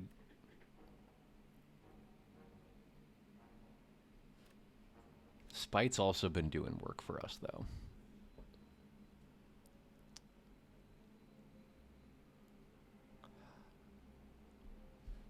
What are our attacks?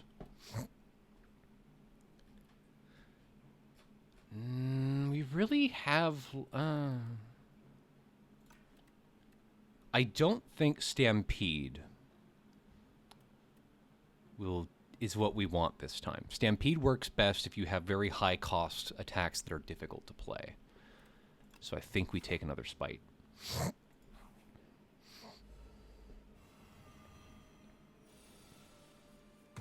These guys, they're fucking dead, buddy. Alright, alright, alright. Can I get any more draw?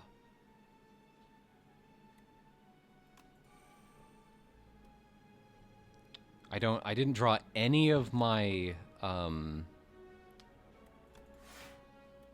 didn't draw any of my, my good cards this turn. So we are going to Spite, I'll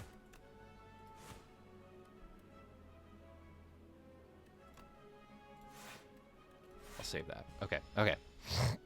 Adrenaline is draw. Adrenaline is draw, but I don't, like, I wouldn't necessarily get the cards that I wanted. Like, there's no guarantee that I would get the cards that I wanted. Like this turn.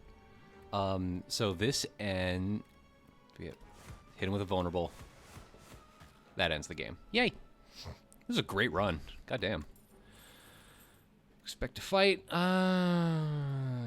Nothing I love. Nothing I love. Are we already at the fucking... Oh, it's this guy. Okay, we definitely need to rest. Strength potion. These are okay. I'll skip for now. Okay. Alright, big ol' crab time. Well, this is a crazy start.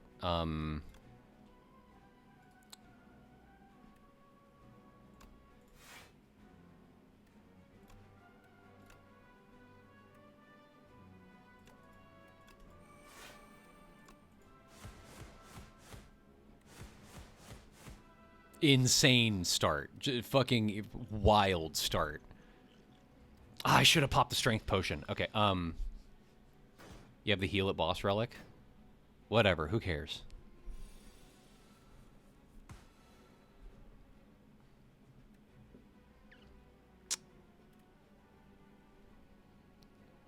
Do I need energy this turn? I don't.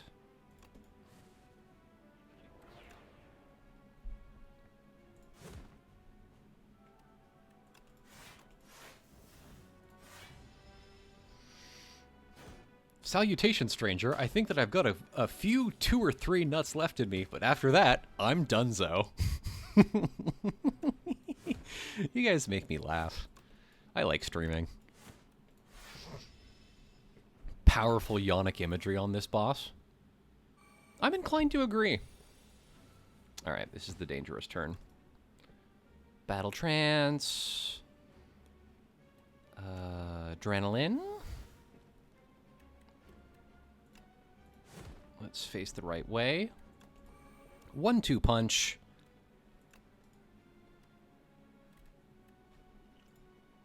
Energy. Strength. Grin. It's also Doormaker. I can't wait to see...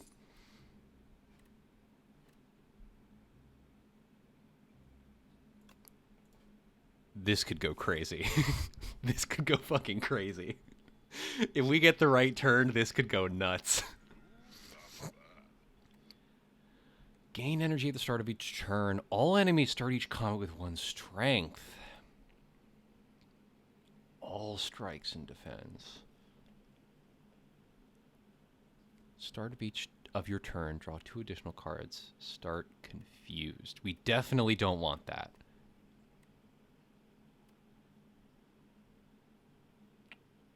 I think the play might be Philosopher's Stone. Grin. Smiles.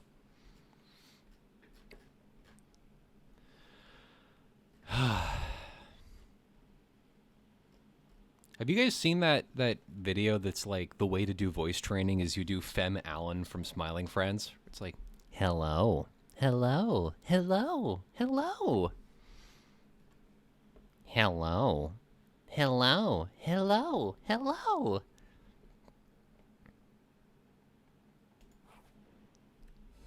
I was hanging out with some friends yesterday, and I mentioned voice training. I mentioned this whole thing, and they were like, it's like, are you going to start voice training soon? I was like, I'm not fucking voice training. I love my voice.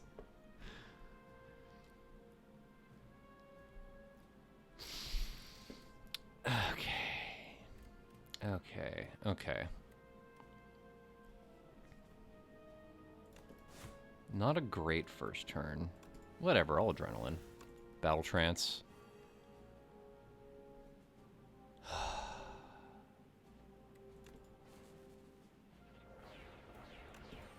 1-2 punch.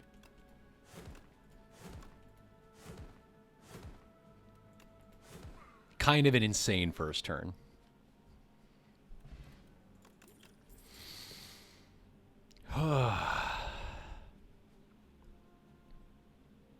You do, in fact, have a lovely broadcast voice. Thank you. I'm very proud of my voice. Deal 22 damage. Exhaust the top card of your draw pile. Number card exhaust. We don't exhaust, so we don't care. And we have Whirlwind, so we have good crowd control.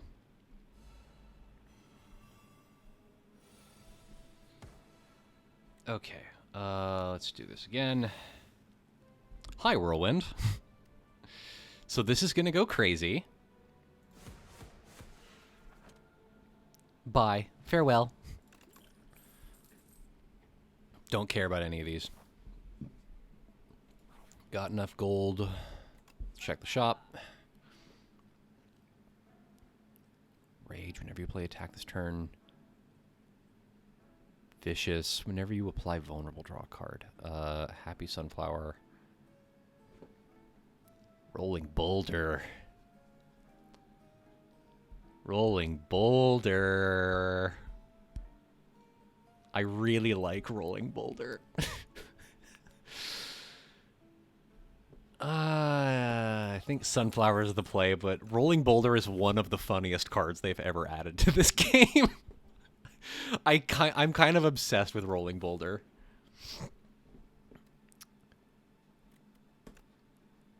Let's do the dummy. I love this as an event. It's such a cute idea. Okay, 2 dexterity. Draw 3 cards. Okay. Okay.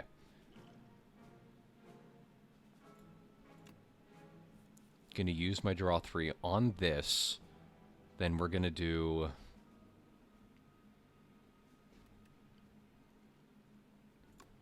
draw a card.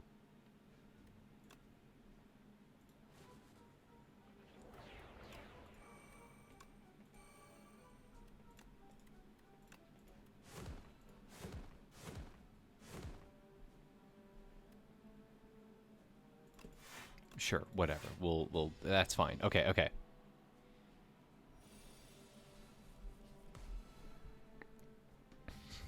Okay, battle trance. Adrenaline.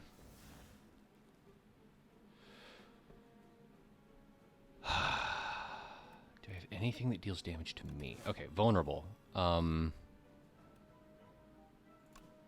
Spite. True Grit. Body Slam. Okay. I should be able to deal 90 damage this turn.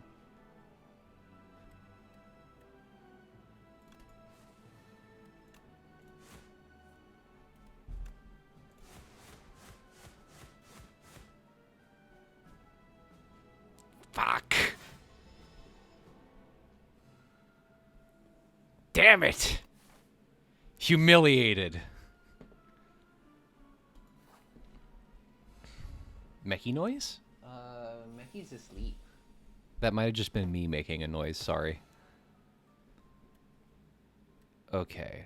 I don't care. Just give me giant rock. Armaments. Yeah, we'll do...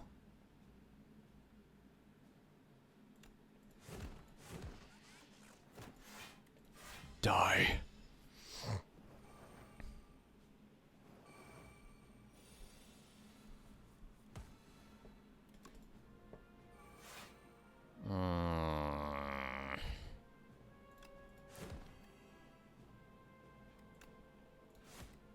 Not a great turn, thank you.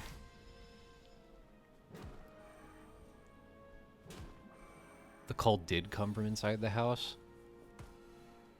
All right. Here we go. Here we go.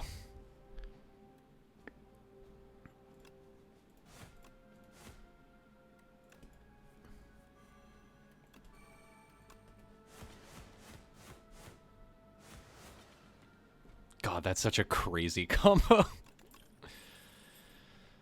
Juggling. Innate. Add a copy of the third attack you play each turn into your hand. That's not great. I think I'm good for now. Do we want to do an elite? Not now, we don't. Oh, this is the guy that spawns a bunch of... Yeah, this is like the spawner. Okay. Battle Trance. Adrenaline. Let's see.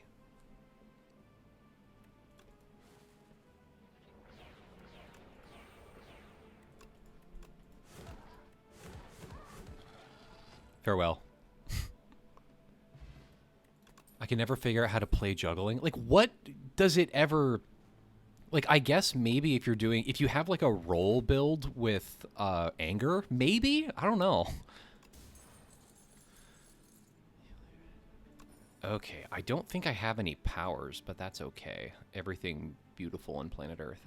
Do I want to fuck up an elite, or do I just want to... I'll take question marks, whatever. I'll take the coward's path. Obtain a random relic. Obtain a random relic. I do not want to. Let's see, what did we get? Regal Pillow? That's fine. Whatever. Foul potions. Procure one uncommon potion. Okay, I don't... I'll take a foul potion. I do like a foul potion. I think they're funny.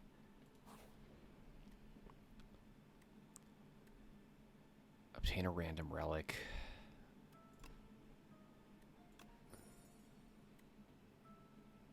What did we get? Strike Dummy. Very funny relic to get this late in the game. Draw 2 cards. Exhaust. Teehee.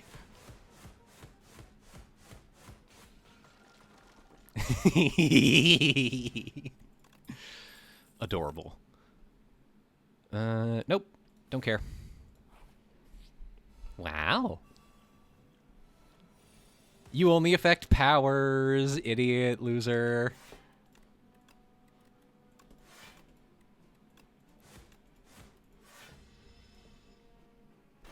This is our cutest whirlwind.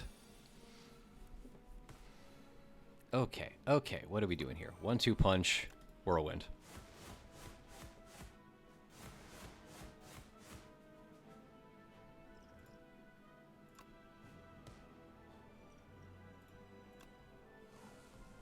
Fuck you. First turn.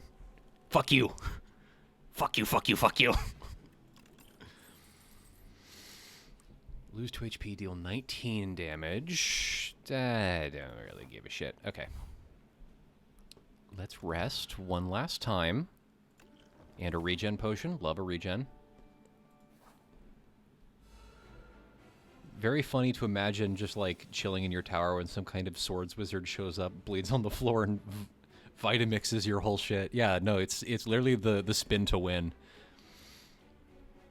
Draw 4 cards. Primal Force. Grins.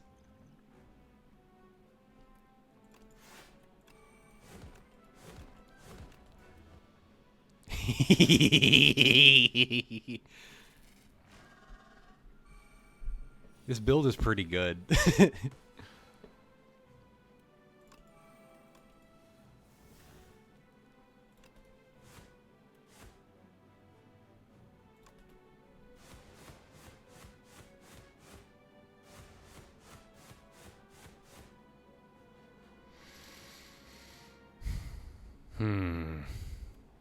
I'm good. I'm good, low-key. I'm killing this.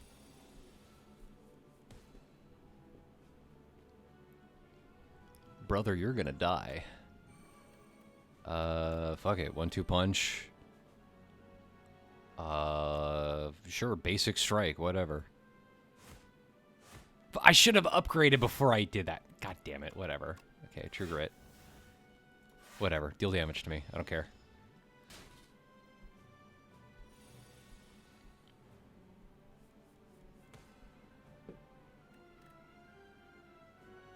Okay, this would be awesome if I could do literally anything this turn.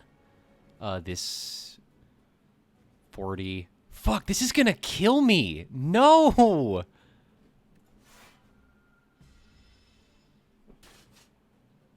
Oh my god. Oh my god. Okay. You can get fucked, my guy. Okay. I'm actually gonna...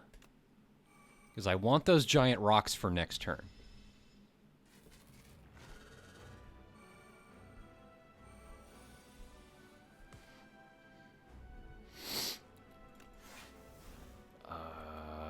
We really just want defense this turn.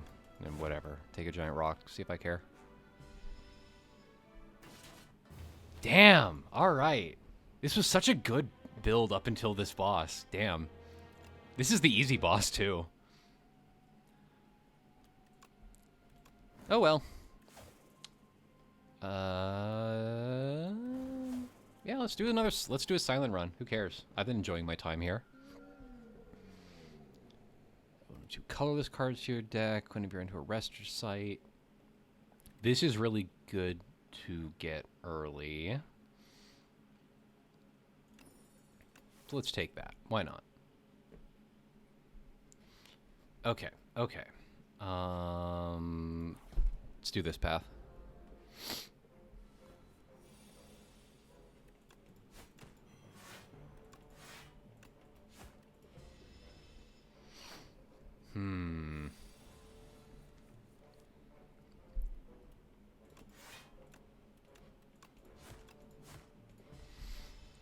Yeah, Silent really is, like, the best character in this current edition of the game. Sly is an insanely powerful mechanic in this game.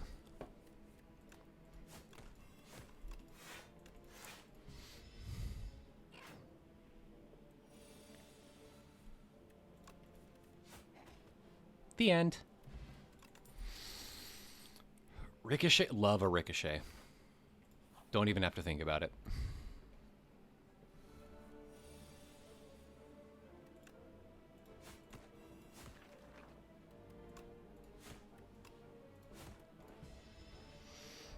Ugh, oh my god, my arms are fucking sore. Ugh.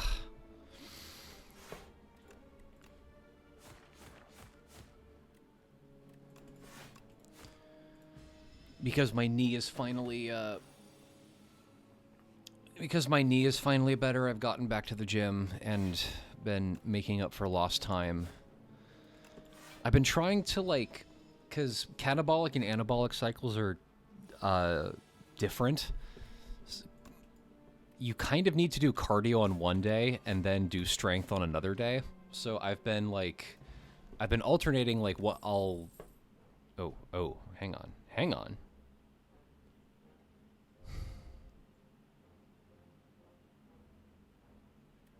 Let's do a Sly poison build. Why not?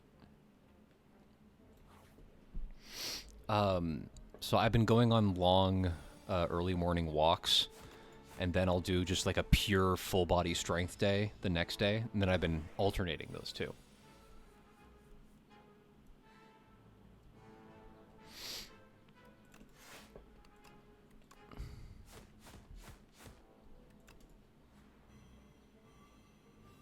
Teehee. Take an additional 9 damage, bitch. And my body was very much used to exercising more regularly. So after like 2 weeks of not being able to go to the gym, my fucking arms hurt. Dagger spray, pretty good. Take dagger spray. You should hit the gym. You should hit the gym. Everyone should hit the gym. No matter your ability or situation, everyone should be exercising to whatever your body can handle. It'll make you feel better. Kid named Jim.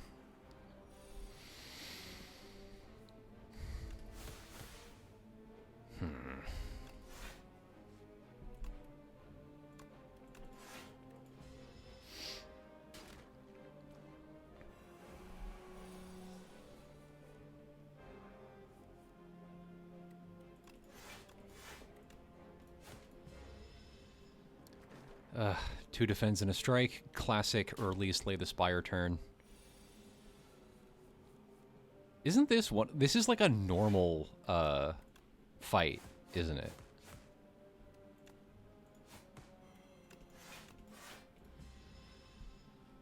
Damn.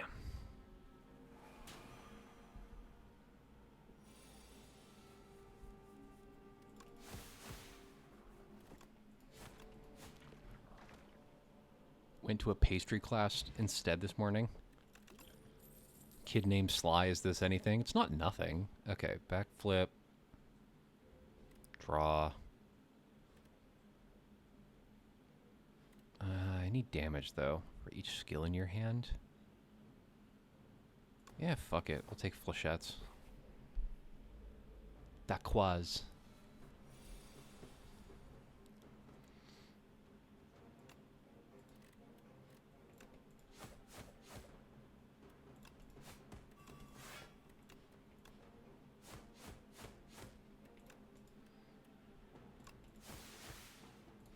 Okay, that's an okay turn. Hello, Genminade. Wow, a lot of new people today. What's up? We're really just playing Slay the Spire.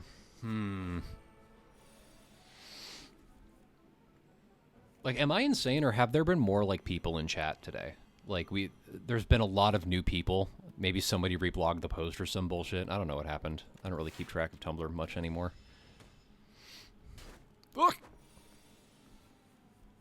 All right, well, this was a fun run.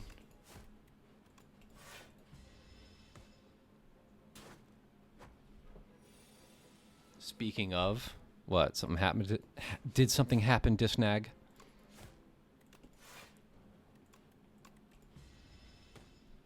Knowing basically nothing about the Popish plot. Why are you guys talking about the Popish plot? Your potions? I don't care.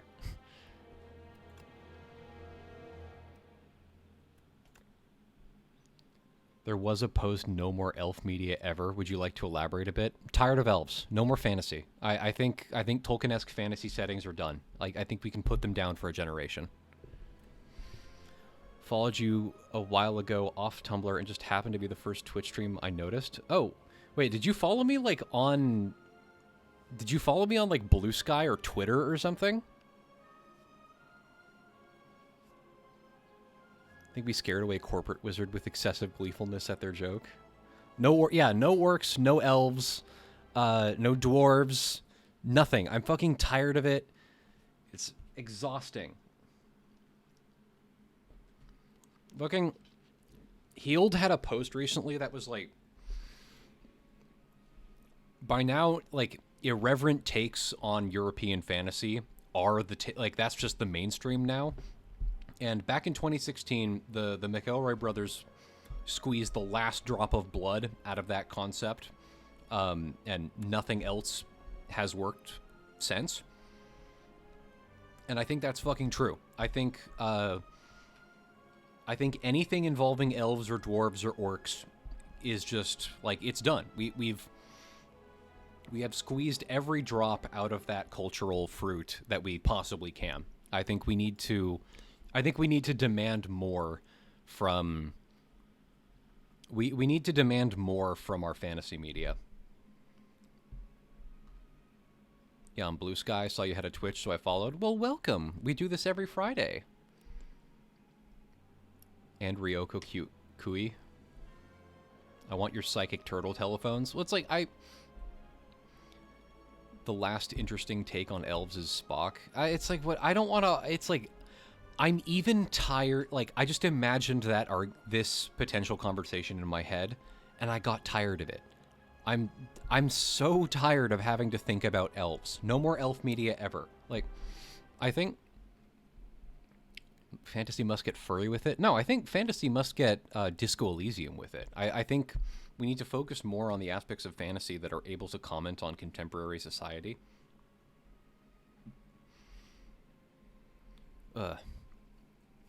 I think not ready to let go of Dwarf Fortress. Listen, you can enjoy Dwarf Fortress, right? Actually, no, you can't. Fuck you. You're not allowed to enjoy anything. I'm the arbiter of all culture. If I say that I think something is a little trite or pedestrian, it's actually morally evil for you to continue deriving enjoyment from it. I am the culture czar. You're not allowed to do anything after this. Is Amber Skies elf media? Show me. Read Amber Skies and point to the elves in it. Show me where you found an elf in Amber Skies.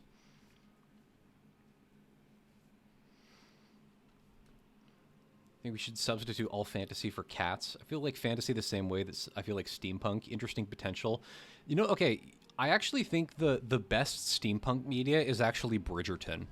Because it's not real Victorian shit. Like it's fantasy Victorian shit, but if someone told me that there were Zeppelins, if there were like airships happening in Bridgerton world, I would they would fit seamlessly in it. I think Bridgerton should become steampunk. You don't think it's steampunk? Yeah, it's like fantasy Victorian, but if there was steampunk shit happening in Bridgerton, it would make complete sense. I feel like we should reapproach steampunk from an urban fantasy, like an urban erotic fantasy perspective. I think we need to give steampunk to women. We need to give steampunk to horny 45-year-old women and just see what they do for it for a couple years. I think they could come up with some great shit.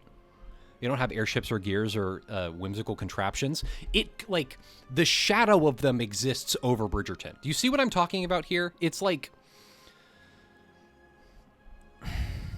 It involves this, like, version of Victorian society that is, like, completely focused on its ridiculous noble sexual politics. And it's like... I feel like...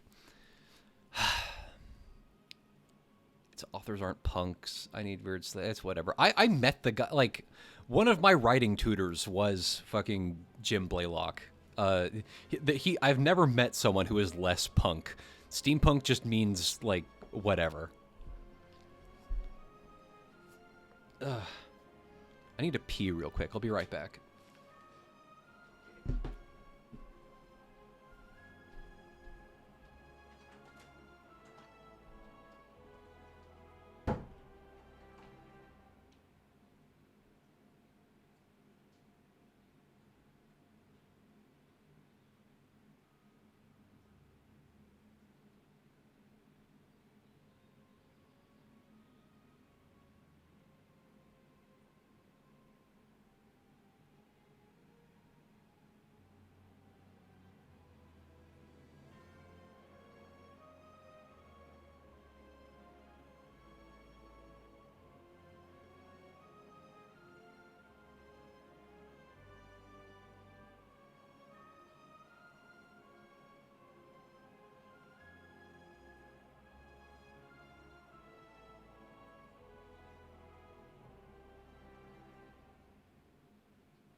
Awawa.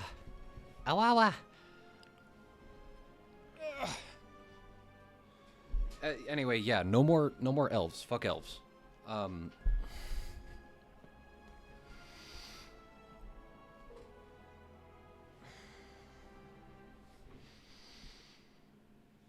Creating the first steampunk elf story. Everyone beats me to death with the review copies. Sanity. Hi, Sanity. Hey, bring elves back. No more elves, Sanity.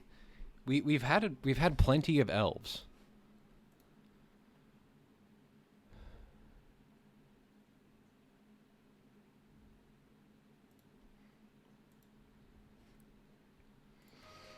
Sorry. We can do a different thing. We've moved. It's like there's nothing you can do with elves that hasn't already been done better, you know? You wish to see more elves? I don't. I'm tired of elves. I feel like we're done.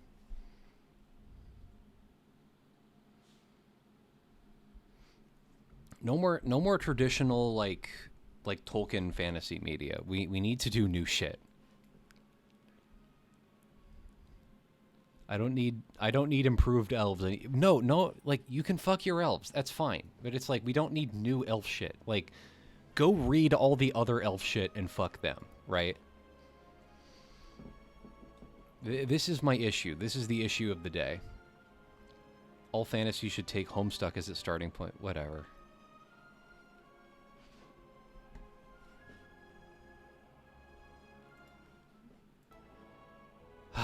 Yeah, we don't need a whole, like, promised king or evil overlords, more American cryptids. I don't know. We just need, like, new shit. Like, just, like, come up with some new shit. I think just, like, we need to revisit fantasy from base principles. Like, we need to come up with new shit. I really enjoy steampunk. This genre has fantasy-related elements in a big focus on city life. You didn't read my thing about my statement needing nuance. Now I sound stupid as fuck. I don't care about Homestuck. Thank you. Back to American folk character traditions then. That's literally what I keep thinking. I'm like, what does... I kind of want to revisit, like, American folk mythology. If you need to refer to a piece of media that already exists, you're failing the test. Exactly! Thank you, Caveat Canum. Yeah, let's... Like, literally bring back Johnny Apple Elf. We need a big man from Texas who is God's favorite, and he needs to get killed for being racist. Like... That's an aspect of Amber Skies that I'm having really a lot of fun revisiting. Is just, like, having... Like, exploring America in the history of the world. Americana bores me. Well, it's like, so much of Americana, like, this is why I think we should revisit it. Is like, so much of Americana is like, man, we're racist. Isn't that cool? And it's like, no, obviously not. It's like, here's a story about a fictional guy who was racist. And like, yeah, a lot of, like, that's American, like, welcome to American history.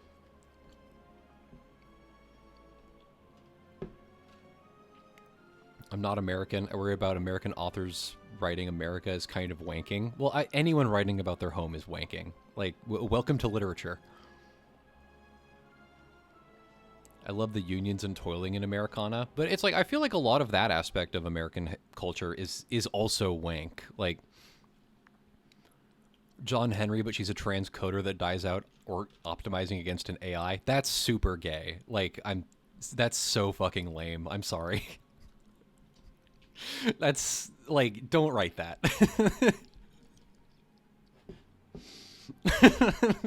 It's like, that, this is what, it's like, put real thought into it, in the sense of, like, I feel like having a surface level interaction, yeah, you gotta do more than just reframing, or you end, like, okay, everyone in this chat, I have some homework for you.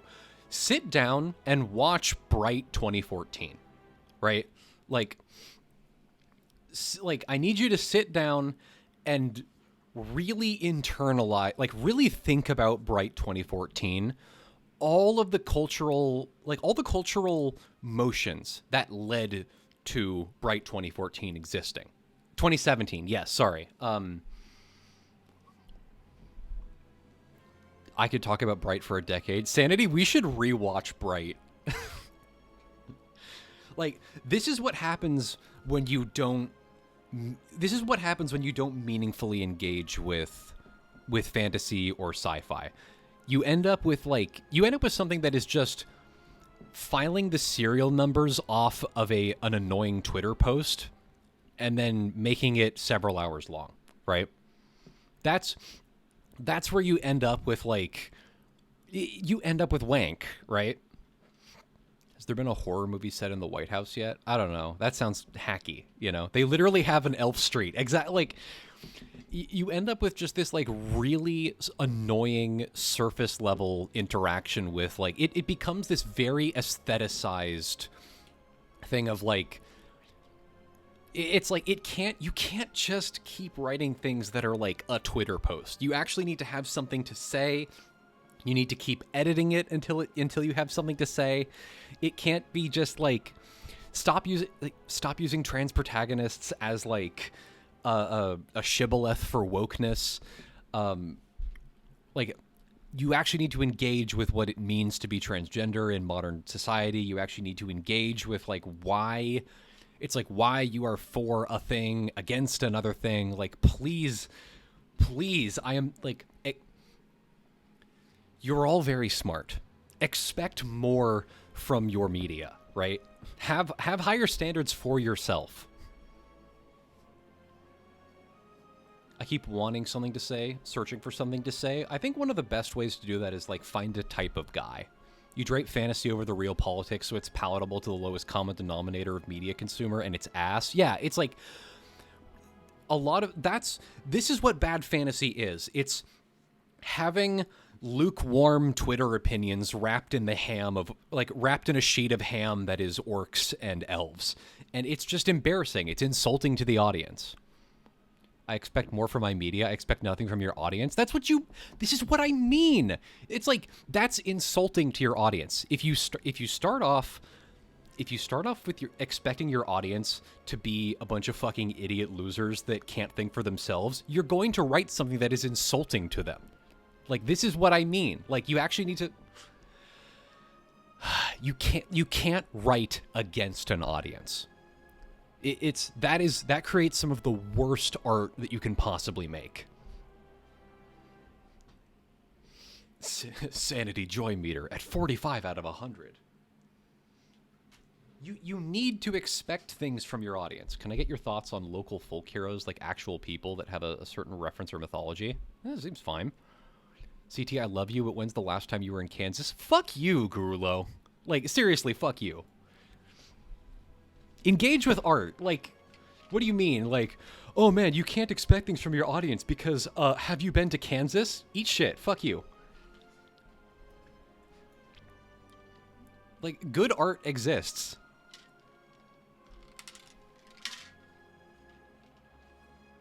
Right, yeah, it's like, what? So what? We should just write a book that says you are dumb 500,000 times? Like, come on. I know people from Kansas. They're nice.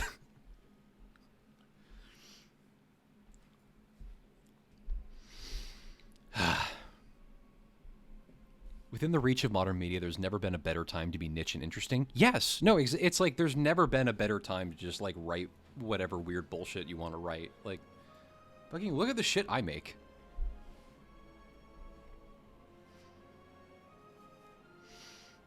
The lone survivor is Tika, an elf girl who has a wand. What is the fucking opening of nice, but not particular. Gurulo? Okay. Relax. You can straight up make a book about making up a guy if you're good at it. Like, yeah, it's like... I feel like Omelas is kind of written against its audience, but it's kind of funny about it, but Omelas gets away with it because it's a short story. I think it's Omelos is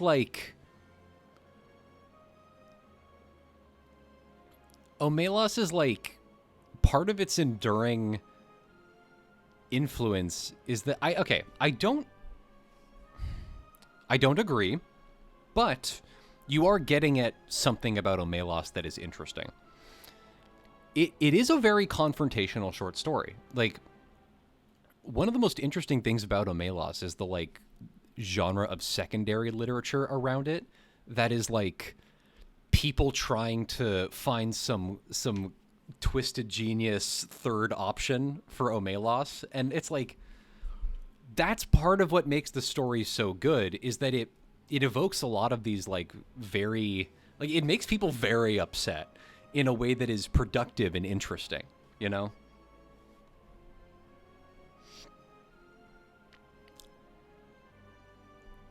The entire story is begging you, hey, do a doylist reading of this right now, and the way throughout 90% of people failed the test, there is no solution. It's just kind of like, I really like, it's like, this is terrible, think about it. Like, don't, otherwise you get that post that's like the ones who walk into a Melos with badass samurai swords and Uzis, and they cut off and they find the king of Omelos, and he's really strong from torturing the kid, but they cut off his head in one wicked strike. Like that shit's so funny. Because people do that and they think they're cooking. They think they're fucking cooking with it. But I also understand why people do that, you know. There is a desire to respond to the injustices depicted in Omelos, but not like people feel very uncomfortable sitting with what it implies and like making people seriously consider their relationship to the story in a very interesting way. It is creatively fecund. The thing I've been trying to continue writing was basically an experiment writing how the very first Discworld books were written, just sort of fun. Yeah, one of the things I enjoy most about my job, like being an internet nonfiction writer, is like I enjoy the dance between like having something to say, right? I write about a lot of very complex things. I write about historical metaphysics, the history of religion, you know, topics that can be pretty difficult to approach. There's a very, very interesting challenge to me in trying to explain it to people in a way that does not insult them, you know? Like, this is very complex. It is very hard to understand. The average person will probably struggle with this, but you are not stupid for wanting to understand this. You're not stupid for struggling with this, and it is a very, very fecund challenge to try and write things like this. Without insulting the audience, of not like you're not talking to my audience like they're dumb babies who need to be handheld through this. Even though I am holding their hand. I'm holding their hand and like, I know you can do this, but just in case you get lost, I am here, right? I feel like that's an important... It's... Figuring out how to walk that line is very... sobering is the wrong word, but it makes you really... It's very seriously confronts you with how you communicate in a way that is difficult to put your finger on. I wish I could explain this better.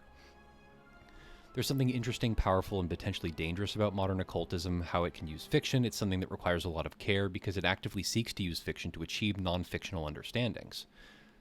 On elves, I've been thinking, what if I write fantasy, I'd like to avoid expressly denoting what types of creature they are. Yeah, but like, what are you actually saying, you know? If the target audience is a shame kink, they can be on Twitter. It's fine.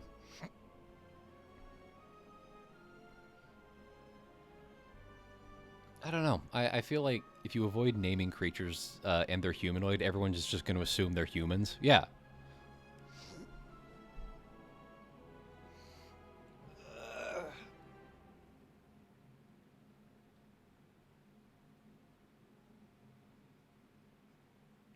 Ugh, my fucking arms hurt. You don't have to name the species, but it doesn't, like, do too much, IMO. Yeah, it's like getting caught up in world building and names and terminology can be a huge pitfall, I think. In a way, the re-engagement with fiction by modern occultism is reaching towards the classical usage of myths. Yeah. I have a friend that is, like, very much a sort of, like, chaos magician culture jammer, although she's not, like... She was never formally a part of any of that. She just kind of, like, discovered a lot of these things because she's kind of just insane. And we talk a lot about that aspect of the occult, of, like, creating a culture, what it means to do social engineering in an artistic sense, which is very interesting. Throw in some details, mention a character's antlers offhand once and never again. I disagree. I think you always mention interesting traits by how they affect someone's life, right? Like, mention the first time you mention a character's antlers should be like when they get caught in it's like they get caught in a place that is that implies that, like, the structure is not meant for them, right? CT, I have an entirely unrelated question if you have time for it. Yeah, go ahead. What's up?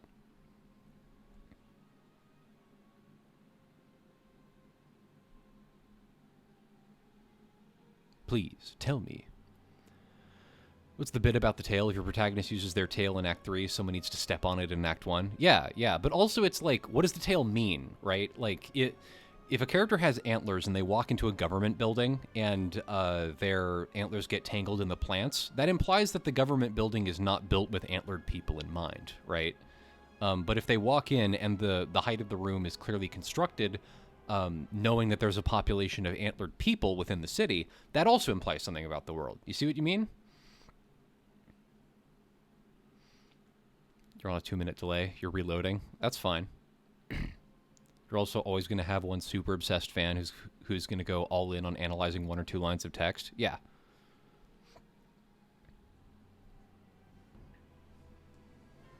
I also love the opposite. Oh, yeah. Like describing a normal human hand in a very alien sense as to, like, give people a sense of vertigo. I do like that. Are antler people covered under the ADA? Exactly. Like do the cabs, are the cabs in the city antler friendly? Like, that is one of the things that I find most interesting about Amber Skies. Like, that's I love exploring, like, how bodies fit into society. It's very interesting to me. Everyone here should read Body Rituals of the Nasarima. Yeah, that's a classic.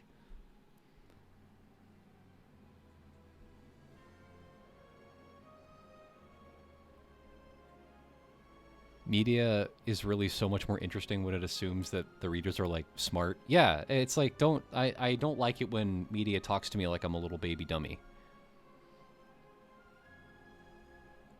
The wide variety of things in Amber Skies that can be a body is fascinating to me. This is something I've been playing with a lot recently.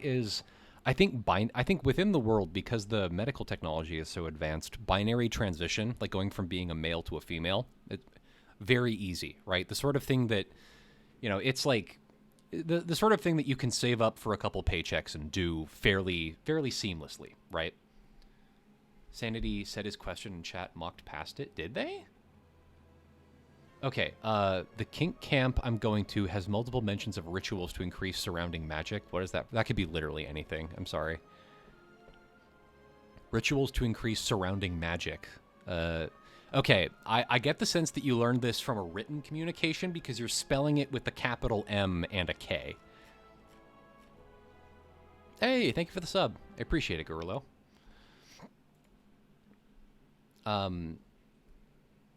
me get more clarifying things. I'm okay.